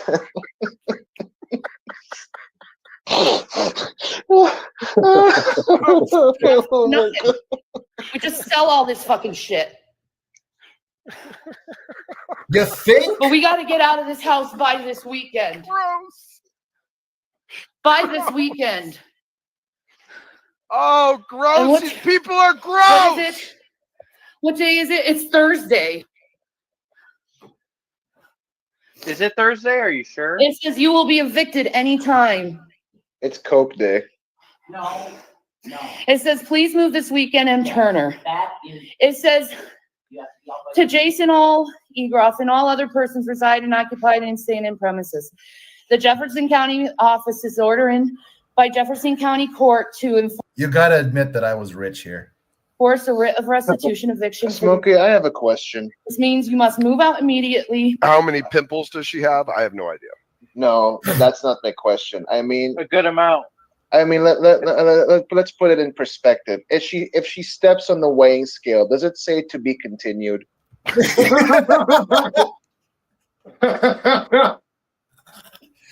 You know what? You know what? I got that from an old Yo Mama joke card. Yeah, no joke, dude. Like I was 11 and they gave me some kind of comic book that they got from the States. You know how it is. It's always Pasalubong or Balikbayan box or whatever. Yeah. And so they gave me that comic. They gave me like some kind of Superman comic, yeah. And I saw like Yo Mama jokes being advertised. Like, what is this? And I'm thinking like in my 11-year-old brain, like, what is this doing in a comic book? Anyway, I look at it, I studied the jokes, and yeah, one of them was like, you know, your mama's so dumb she returned a puzzle because she thought it was broken, or what the fuck. Or like your mama's so fat when she walks backwards she makes a beeping sound. Your mama's so stupid she tried to put M&Ms in alphabetical order. That was really big in America, particularly in like the late 90s. You know, that was like a huge thing. The Yo Mama jokes and stuff like that it was a big deal. Like generally kind of the mid to late 90s was kind of its peak for that. Like, geez, you know. Yeah. Yeah, well, in a way, maybe that's because of the rampant obesity that's been happening in there, right? Could be, yeah, sure. Yeah, I also heard like, why does Vegas have Heart Attack Burger? Like, who wants to get themselves killed by enjoying a burger? That doesn't make any sense, Smokey. Well, it's not like gonna give you a heart attack on the spot. I mean, it's, you know, it's the idea of like you have so many incredibly delicious, greasy things on it that like the cholesterol intake is above anything that any human should take in without, you know, clogging up their arteries. So, you know, like you can call it the cardiac special or something like that, you know, or it's, you know, it'd be something like, you know, like maybe it's a fucking burger patty fried in bacon grease and then, you know, slathered in mayo and covered in bacon, and then maybe a fried egg on it with some butter, and you know what I mean? Like it's shit like that. Like that's what they're talking about. Man. Even then, like, I mean, dude, I want to be able to enjoy my burger without breathing like Darth Vader, if that is. Yeah. It's you don't find that like super often. There's one burger place I can think about here in the desert that has, I would say, something that qualifies close to that. And it's a burger place in the city nearby to me. And I think it's called, is it Tony's? It's some guy's name burger spot. It's just kind of like a mom and pop spot, but they have a pretty big menu with like, I don't know, probably 30, 40 different burgers or different kinds of burgers. And they have stuff on there that's really would qualify kind of like that, you know, heart attack special, you know, type thing. But it's not common. Like that's not everywhere. It's not like you can go to a fast food restaurant and find something elaborate like that. But yeah, I know what you're saying. I know what you're talking about. You guys got some crazy shit with burgers. You guys got like Domino's or Papa John's in there, right? Oh yeah, totally, yeah. Yeah, I love pizza there. Anyway, I'm gonna go get my coffee. You guys enjoy the rest of this. That's not the question. I mean, a good amount. I mean, let's. You were gonna ask me something? Yeah. Do you have pizza out there? Like do you have Domino's or like what do you have? Like what is out there? Have Domino's. We used to have Domino's. Right now we have. Oh, the only thing closest to America is Pizza Hut, and the rest is just local. Yellow Cab or Demetrio's. Way in the hills, Pizza Shack, where the pizza is cooked in the traditional way. You know, chimney, fire oven, firewood. Oh yeah, like a brick fire type thing. Brick fire, and you know they sell their. One time their best selling was artichoke pizza and quattro stagione, which was my favorite. Like, it's basically a bunch of pizza pie slices, and the cheese, every time you bite, it just oozes out, begging you to choose some more. Yeah, it's great. That's that. It sounds a little bit like a calzone maybe or something. Yeah, and it's situated on the hills, so imagine your environment. You get to have nice craft beer, nice warm pizza out of a brick fire, and then you are also taking in the cold, breezy wilderness of the hills. That's what it feels like when you eat there. That sounds blissful, buddy. It sounds lovely. It is. I frequent there, dude. You have no idea. Like, when I want to get away from the city or just get away from the bullshit at work, that's where I go. That's where I go. I take the air in, listen to the trees, and observe the bamboos as they, lean left and right as their leaves rustle. Like, dude, it's such a beautiful place. You gotta try to come here, dude. You will have a balanced blend of the coasts, the city, and the hills, and everything is just between 1 to 2 hours drive from here and there. I'm going to talk to Lo about it because that would be fun too. I would like to do a little bit of traveling. I don't know. I also want to have a kid and start that life too. But yeah, I mean, we'll see. Maybe we can work that into the mix. I'd like to. I mean, really, honestly, I want to see several particular countries. I think most countries and most cultures generally don't have anything that appeals to me. I mean, it's not that they're shit. It's just, I think I have particular things that appeal to me that you'll really want to see. And some of it is natural, like nature, and some of it is urban, and I want to see some of that stuff. So we'll see. We'll see what pans out. Oh yeah, we also have a fine blend of the urban and the natural. I know Dave's going to come out to you. Dave's going to come out to you, isn't he? Yeah, he's going to come out. Did he still come out there or no? No, I haven't really looked on the guy, but I just don't like inviting myself in. You know what I mean? Like, if he calls, or I don't know, but right now I can't just be taking calls or anything because I'm really, really busy smoking. Not to mention the situation we're in right now, where a bunch of job orders and casuals are going to be removed, and then we need. Nothing bad's gonna happen to me, but I'm just in this shit right now. I gotta go get my coffee. So go ahead, buddy. I'll do the same. Go ahead. Let's put it in perspective. If she steps on the weighing scale, does it say to be continued?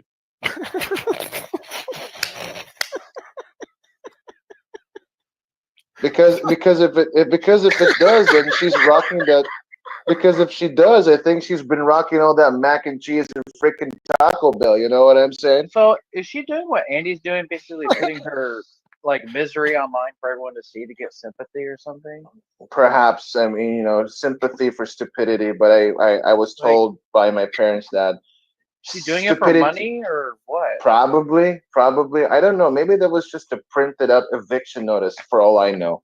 I mean, today's culture is lazy and doesn't want to work. So, I mean, I guess this could. I mean, that wouldn't surprise me either. Rev actually, yes, Revolver Bernie brings up an important point. Rev had inherited $700,000 and ran through it all in the span of about 5 years. Is that what it was, Bernie? 4 or 5 years? Gosh, dude! Just on gave that money to me and drugs. And wow.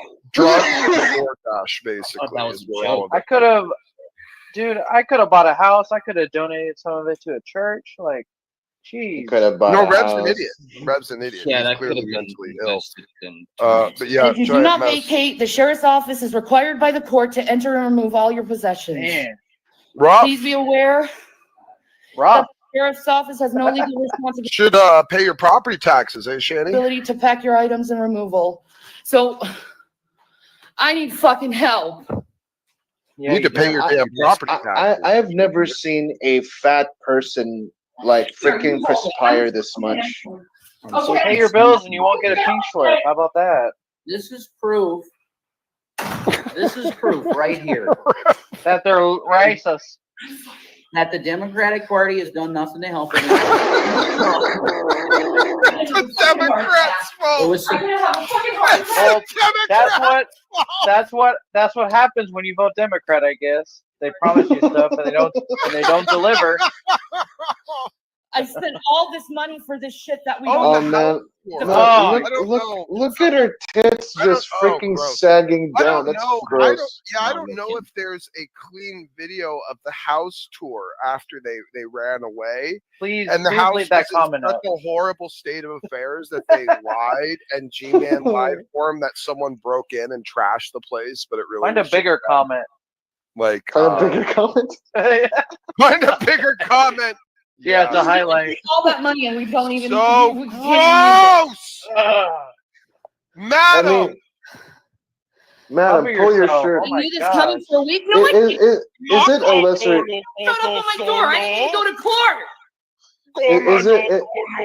I didn't even go to fucking court. There was no court. They just did it. Is it a lesser evil to look at a nice set of racks instead of freaking shanties? And they didn't. I'd rather look at Jabba the I don't King. think it's a lesser evil. There you go. Leave that up there. Oh, thank you.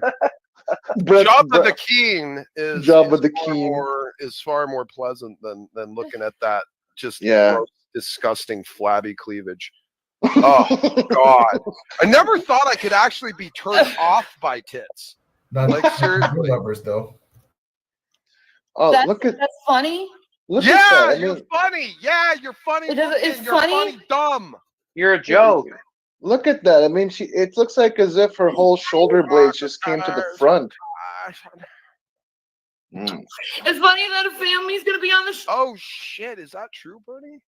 Bond Like, style. What's what, that did, mean? did Shani also let her just lay in the other room for 12 hours until she croaked, like not calling the paramedics or anything, like just neglect? Like, is that to do the kind of do the same thing, death by neglect? Street dude, it's funny, right? It's funny that I don't have Is Bernie a freaking PI or something? Because Bernie, like I said, Bernie is the lore master. He keeps track of all of the lore How do you for find us these people? and provide. They find me. They find me. Like- That's I'll have to attest to that. Bernie is indeed the lore master. Like, I may be a curator of Smoky Saint lore, but when it comes to all the other lores, like, okay, hands down to Bernie. Really, just hands down to Bernie. He's good at what he does. When it comes to like Jason, Wow. like Pretty Jason famous, and actually. Rev, My mentor knows. No, but Jason and Rev lore is like all really Bernie. Bernie is the master of like Von Helton, John Grishala, and then Rev and Shani. If it has anything to do, or Brett Keane, because there's a whole huge thing between him and Brett Keane. Imagine how it it's says a that, big deal. It's a big deal. At the Kalam cosmological argument. I'm so sorry. What did you say? There's a big thing between Revolver Bernie and Brett Keane, has been for years, because apparently Brett Keane got Bernie fired from one of his jobs. So Bernie's had it out for Brett Keane for a long fucking time. Wow. So, yeah. Brett did Bernie in. My goodness. Yeah, so Bernie certainly has done Brett in return, trust me. Like, I don't know if Bernie's still around. I don't know what's going on, but I haven't seen him in a hot minute anywhere, so I don't know. You know, it's hard to say. But yeah, when it comes to these particular characters, Bernie's been around a long time, and he knows about fucking everything. Damn. Yeah. So anyway, we're gonna play one more video, and I have to also get. I need to work these abs, but let's just spend a little bit more time together. All right? No Let's problem. No problem.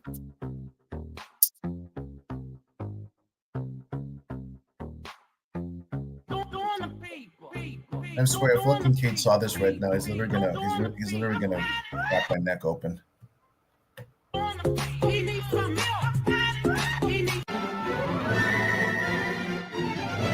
I love this. I've 101. To a fake 101. gospel. Will anyone give Okay, me let me kudos talk. for winning a soul to a fake gospel? Look, you've been talking Yeah, for congrats. 3 hours. Congrats, 4 hours. Smokey. That means I'm wise. That the Bible says that means I'm what? Because See, I've this is the won a reason. soul. Hold on. Because I've won a soul, even if I've won a soul over to a fake gospel, that means that based upon the free gracers, I'm a wise man.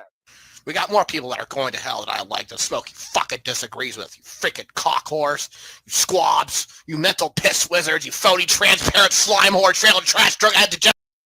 By the way, Sky Out didn't exactly get your candor.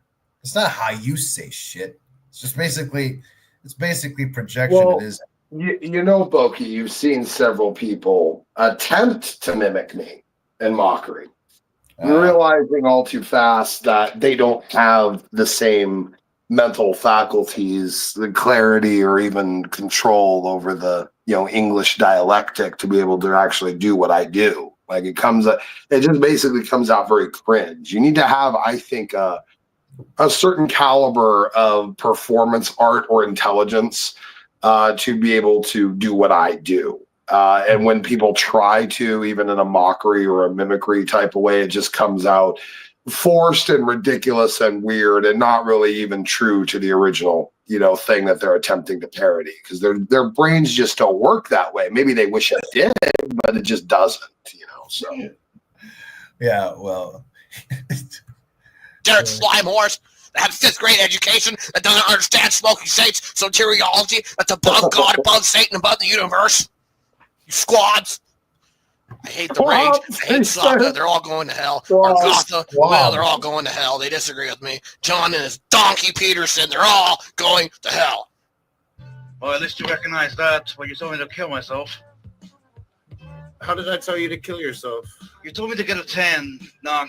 Oh, but I really thought I thought that when you were joking, it's okay because you laughed at the racist joke, and you got so mad at me for saying that joke. You're getting a tan, like what? Like just go burn yourself or something? Is that what? Well, was yeah, saying? it was because Sparkle's albino, so he's kind of got a real heavy sensitivity to sunlight. So him to go get a tan, would essentially be a particularly dangerous fucking thing for him to do. It would be bad. Like it could literally threaten his life. Wow. Okay, now I feel bad. Now I feel bad for. Well, that's what happened. That's why Sparkle reacted that way, because he literally said, "Hey, why don't you go, off yourself?" That's really what happened. That's what Knock did. Yeah, He's trying to defend it, But Knock just thought it was clever. I mean, he thought it was clever at the time. And he just said it. He didn't really think about the implications of what he was saying. He's just like, "Oh, albino, go get a tan," type thing. And he didn't really think about it. Right. I mean, well, that could be the source of his nervous chuckles. Like when he realized that he said something stupid, so he just tries to downplay that. But all the time. Well, that's the thing. He got to the point where he couldn't tell. If what he was about to say was stupid or not. So what he started doing, you'll notice this, after everything he said, he used to do that nervous chuckle after everything. As if to communicate nothing he says should ever be taken seriously. Remember that? Uh-huh. Yeah. I remember that. That shows how uncertain he was about everything he said. Damn. What a fucking loon. I know. I both despise him and miss him at the same time. Right. Anyway, should be considered bigoted. And as soon as it's aimed at you, as soon as you say, go to bed, Knock, and I respond, well, get a tan midnight, then you got real. How is that anywhere comparable to what you said to Midnight, you freaking moron? Seriously. What's the difference of go to bed, Knock, while you're go get a tan? Midnight was just basically teasing you with the idea that most of these panels don't want you around. Well, and then you're it was more about the fact. It was more about the fact that Knock, the longer he kept talking, or the longer he kept staying up, or not going to bed, the more he would say to embarrass himself. So the whole community had turned on him at that point, even the atheists. And he was just a clown. He was just a lol cow. So everyone started saying, go to bed, Knock. You know, because it was like, you know, it's past your bedtime. Like, if you keep talking, you're just going to embarrass yourself more. You know, it was like, it was an insulting thing to him that, like, he shouldn't even be running his mouth, because whatever he does, he embarrasses himself. And the later it gets and the more he says, the more he embarrasses himself. And everyone was drawing recognition to this. Right. I mean, that's pretty much more of a subliminal message to say, knock, you could, you know, just stop, knock. It's a protective type of subliminal message where although it's insulting, they're just saving you from more insult. You know, You're right. Exactly. They're it's not because we get this kind of complacent feeling where it's as if it's only you guys in the panel, but you forget that you have an audience in the side chat. So consideration has to be made. So anyway, let's go back. Feel offended by that. Hey guys, I've got a really good idea. I'm going to be offensive to you both. I'm going to be offensive equally. How about we move forward in time starting right now? But I also understood it was after you told me to go to bed, which is this meme now that all of my haters are you. Respect the host. Because you're just like, oh, you're interrupting me. No, okay, would you fucking shut up? Am I allowed to speak without you interrupting me? Okay, okay. Hold on. There's no further commentary that has to be made. I'm gonna call this notwithstanding. Hold on, shut the fuck up. Fuck you, faggot. I don't give a shit. I'm a faggot. Fuck you, nigger. Fuck you. Look how fucking tough you are using those slurs like that. Bitch, I will fight you in real life. I won't Shut fight the you fuck whatsoever. Up. No, I'm sorry to tell you. Why do you get to interrupt me repeatedly and then you say you're interrupting me and I shut the fuck up? Why? I didn't tell you to shut the fuck up either.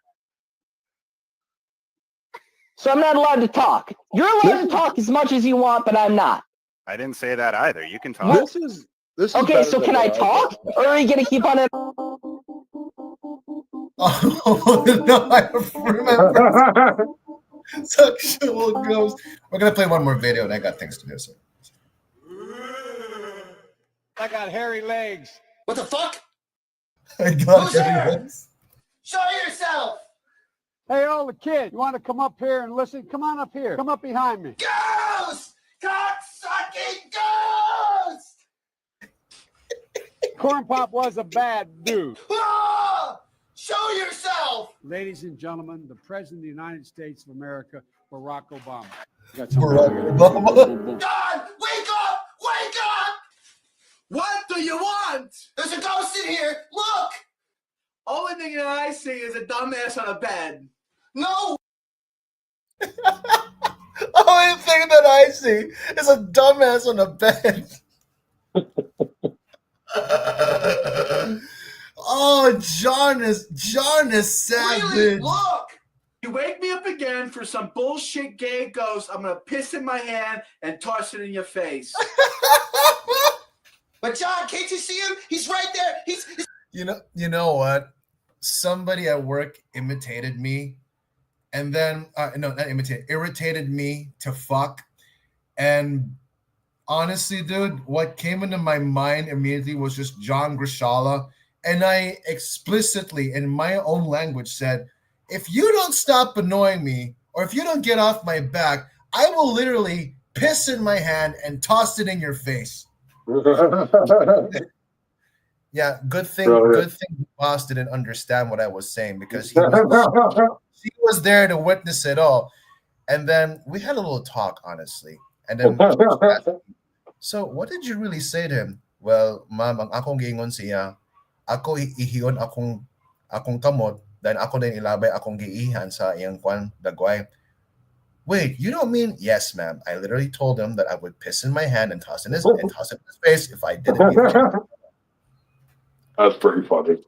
Yeah, I mean, I wasn't gonna get fired for that. I mean, it was just like one of those, those little ethical talks. Right, I get it. Yeah, one of those fucking things.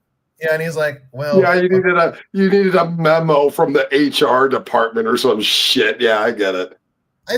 Sometimes I wonder, like, when I'm in this kind of environment and I take these insults and I just put them and I just translate them into my dialect, I really wonder if my boss is learning from me.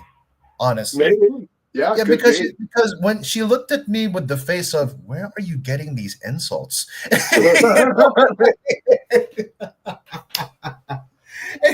he's like, okay, Boki, I know you were upset, but this is a sort of a sensitive environment considering we're the government. So maybe have better choices of words, especially when you insult them, because I can't imagine where culturally, for the first time, someone pisses in their hand only to toss it in another guy's face. So, okay.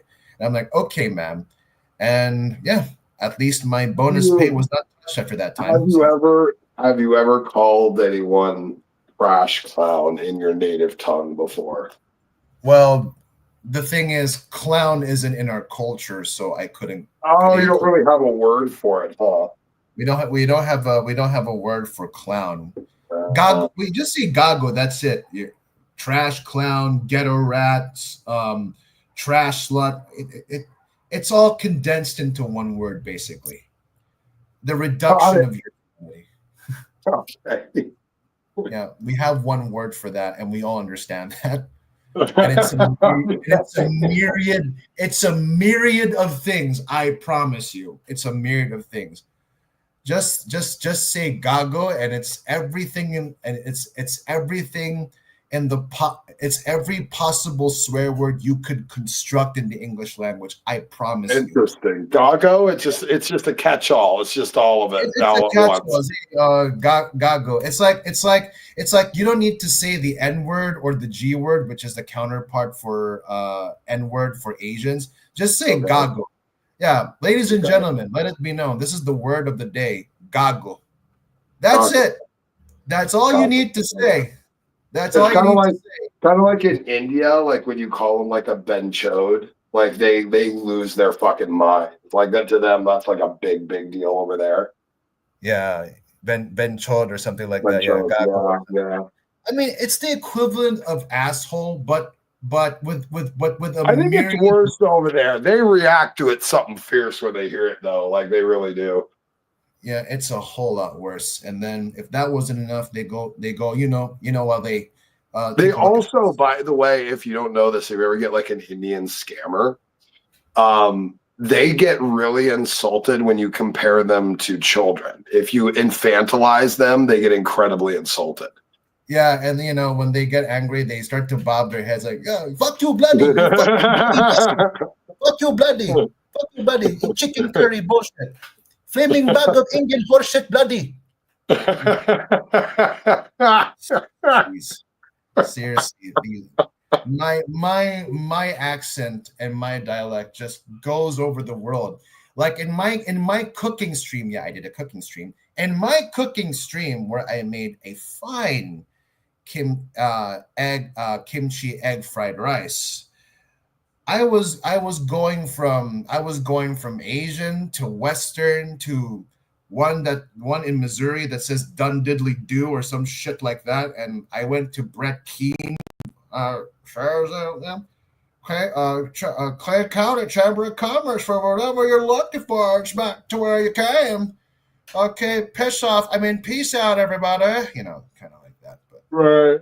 You stop it! Stop doing push-ups! You want to check my sheet on? Let's do push-ups. Please! What do you want? Am I doing this again? You can take my cookies, but you won't take my dick! Billions of I think it's $2.3 billion. You can tell that Will can't stay serious because in every cut he just keeps smiling. Well, I had said that at the time. I'm like, you guys aren't acting Jews. That's not the kind of Jews you guys are. Well. Anyway, let's finish this. Worth of $500 billion. No, not the spooky cock. I promise it was spooky the president has a big stick. No, John. I swear to God, I'm gonna kick the nose off your face. For real, man, the ghost is right here. He wants to show me his spooky cock. Okay, no more fruit punch before bed. It's not the fruit punch, damn it. The ghost is gonna take advantage of me. Well, don't worry about that. I'm gonna kill you before that happens. If you don't shut the fuck up. Oh, you suck at being a roommate. Look, I don't see shit. must be having some retarded ass nightmare. So go back to bed. And if you wake me up again, I'm gonna kill you. John, but there's no gay ghost. He doesn't want cookies or dick. He doesn't want to show me his spooky cock either. Just having a nightmare. Wow, I guess John was right. Must have just been some crazy hallucination. No such thing as a ghost. No such thing as a spooky cock. No such thing as a ghost. No such thing as a spooky cock. You're a lying dog face pony. No!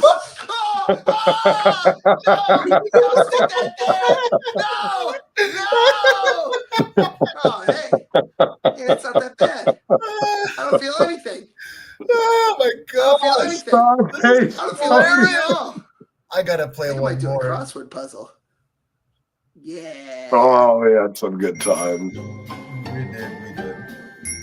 Hey, hurry up, my head. I want to get fucking going. I want to kill something. Knocking his Pokemon shirts. Oh my god, this one! I remember this. Come on, I'm fucking serious, you fucking my head. I want to be shot like a fucking monkey out of a cannon out of space. Oh, I'm gonna kind of Budweiser before I sock you into I it, fucking want to knock motherfucker. some org's head right off the head with the fucking red gore charge. Yeah, I'm just sitting here trying to check into my daily rewards on ESO. Give me 1 second, Brett. Daddy, can I have my insulin now?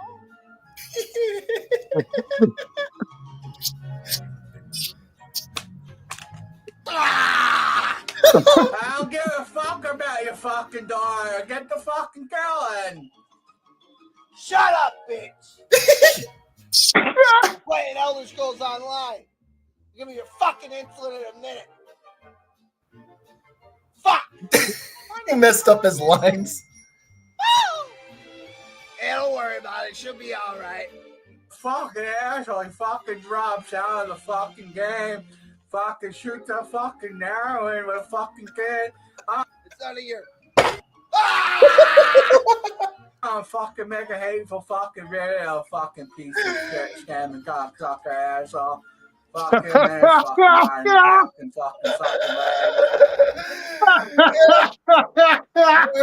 Yo, fucking cock a fucking suck the line. I'm gonna go make a hateful fucking video about you, you fucking cocksucker.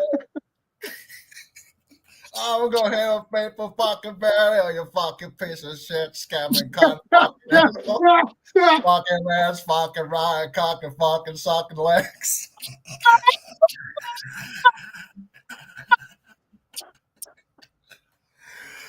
Oh man, oh dude, that ages like fine. Oh. Dude.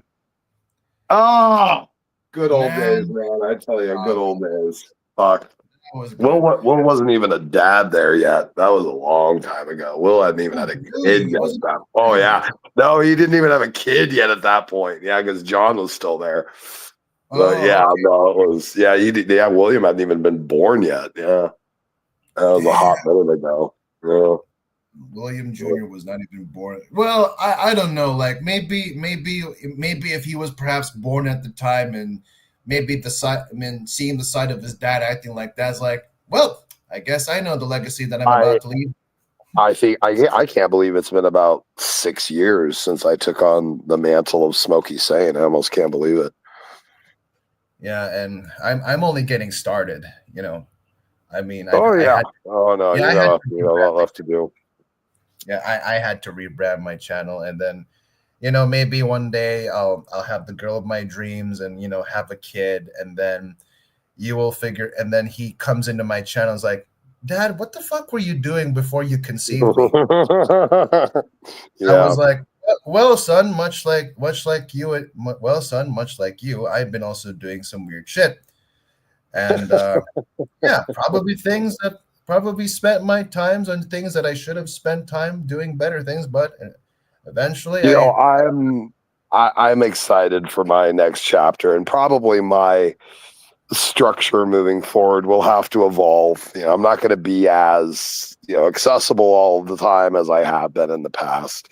You know, because again, this is going to be, you know, me moving into family mode, and that's, you know, there's going to still be time for all of this for sure, but you know, it's going to be structured and it's going to have to fit in its place. You know, it's just how it is. Right. It's kind of like when, you know, you go to college and you're studying something and the professor, you know, is willing to talk with you. They'll usually open up like an office time, you know, to like, you know, like where you can go in there, like, hey, I'll be in my office between these hours and these hours. You have questions, you come talk to me, you know, like most professors will do that, but that doesn't mean they want you to go talk to them while they're having lunch or something. You know what I mean? Like that type of, like the time and place where it's just, everything gets structured. So I will, and I want to be in a situation where I can have like some meaningful impact in what I'm doing, and also just, you know, really provide for my family, because I do want Lo to basically just be a housewife when that time is coming around in the near future. So, you know, I want her to be able to just stay at home and not have to worry about having a job. That's Right, what I I would mean, do. So. Right. Like, isn't that what every man wants for their woman? Like, nope, you're not going to lift a finger. You're going to stay here, relax while I do all the heavy lifting. Well, more like you take care of the house, I take care of the other shit, you know, like you see to the, you know, the structure and maintaining of the household, the shopping, you know, the cleaning, the, you know, just the typical stuff that just fits appropriately in roles. And the guy, you know, provides so that she doesn't have to worry about, you know, dealing with the budgeting and dealing with the earning of the money and bringing in the resources. She just gets to manage the household. And in that, you have a really synergistic type of partnership, you know, where each side is contributing to their strengths, you know, in terms of their roles, and creating, you know, a functional household. And what's happened is that type of thing has been shamed into oblivion anymore. Like it's somehow some sort of faux pas or some sort of big moral sin to try and claim that people should just, you know, fill the roles that God gave us in our teleology to do, you know. So it's just a weird thing to me that it's fallen so out of structure. But I want my household to have that structure. I really do. That's why I'm fighting to provide that, and I believe that is what'll happen by the time our first kid is here. Lo will, if she wants to, and it will be up to her. I will talk with her about it, and I believe she wants to. She will want to just stay home and be a mom, and so be it. Absolutely, I'll fucking move mountains to make that happen. Right. And another thing, like, I mean, well, I'm going to tell you this right now, and I know I'm stepping way too forward, but I'm going to tell you this. My wife is going to be lucky to have me, because I can cook too. I can also clean. I can also care. I can also combat, and I can also do commentary. Sexies, my friend. Because dude, no, I no joke, no cap. Like I enjoy being able to do chores, and especially when it's not like, yeah, it's gonna be tiresome, but you know, I would rather be tired right now than to have an itching nose for the rest of the week because I was too lazy to freaking move my ass. Like, dude, I sweep the floor twice and I mop twice. Like, you have no idea how meticulous I am with that one. Like, I don't want the floors squeaky clean. I want it to smell good too, because apparently everyone likes to breathe into a house that is easy on the nose. All right, like I don't want them having to smell my bland body odor. You know what I'm saying? Like, right. Even with my car, I got to make sure that my car is a reflection of how not much of a trailer trash slob I am. I don't want to do that. You know, like, again, the idea of Titus, gravity. Everything, you make everything a reflection of you, and you make yourself a reflection of everything. Clean house, clean car, clean body. And speaking of clean body, my gym just contacted me, and then they said they're closed for today. So what I'm going to do instead is I'm going to brush up on my anatomy, because the following week I will be providing some preventive care classes for the impoverished. So I really gotta brush up on my anatomy. So Smokey Saint, final words, my elder. Yeah, man, it was fun hanging out with you. Killed some time tonight. Took a little nap earlier. Kind of crashed out early, so I'm up getting a few things done. Get my coffee going. Get an early start to the day, but it was fun hanging out, man. Going through some old times and having some laughs. And yeah, this was neat. I'm glad you kind of put this room together. Kind of another neat little nexus spot. Kind of hope it grows a little bit. So, throw some attention to it in the servers. Don't forget to bring it up. And you're hosting one of these. And, Sure. I also await the days again where you have an open room where we can discuss theological things too. Because I mean, basically that's how I found you, and basically that's how one of the reasons why I kept frequenting on you, because it's like I'm comfortable with saying things to you, and if you find it wrong, then you're able to at least tell me, politely that, okay, Boki, don't do that. This is because this and this. I've never been accused of being polite, but I appreciate that, Boki. Oh no, dude, listen, everybody. If you want Smokey Saint to like you, just don't be a liar, and do not be this guy who's too stupid to recognize that he is being stupid. That is too stupid to recognize that he's being stupid. I'll give you guys something from a Persian proverb. A fool who doesn't know is a fool is worse. A fool doesn't know he's being a fool, but a wise man knows when he's being a fool. That's a Persian proverb. All right. Hold on. Yeah. So carry on with your final words. I didn't cut you off. No. So no, thanks for having me, man. This is really cool. I'm glad you put this together. I hope it grows. And stay tuned. We're gonna do some good stuff. I don't know if I have time for streaming the next couple days. It's a busy weekend. But worst case scenario, Monday or Tuesday, I got something else we're gonna throw together in the afternoon or evening. So it might even be with the missus. I'm going to talk with her about it because I know she's off tomorrow, and there was a video that we were going to maybe do together. So we'll see kind of how that shakes out. So we'll either do something, Sunday night, which is tomorrow, or, we'll do something, either probably Tuesday then if we don't do that. So yeah, just stay tuned. It was a good time, Boki. I appreciate it, man. I hope you have yourself a really good day, and I'll catch up with you later. Yeah, I'll catch up with you too, Elder. You take care, my dude. Okay, well, this is the first of many streams that actually exceeded beyond an hour, all right? Because episode 1 and 2s were just basically me just ranting about certain individuals that are basically brick walls. But this is the purpose of this. This is the actual purpose of this channel. To protect the integrity of my biblical channel. Biblical content channel, because I have indoor taverns there, and then for some people it's not going to be their cup of tea. So I decided to make this one. This is a sort of cult club and news unit ish type of channel where anything else can happen, and then probably have some epic gamer moments or just looking through some old videos and memories. And we didn't have a throwdown here just yet. It's just a happy union between the elder and his apprentice. But yeah, speaking of which, thank you for stopping by, Smokey Saint, and thank you, Shep, and a bunch of other viewers that didn't write anything in the side chat. But I appreciate you guys coming in here. Welcome to the Ronin's Indoor Tavern. I am not sure when I will be able to stream again. I also got, Life is demanding from me right now. Duty is calling, and duty is having me recognize that it's calling me.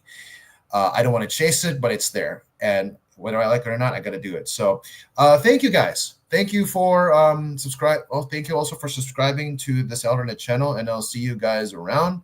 Cheers. Come by.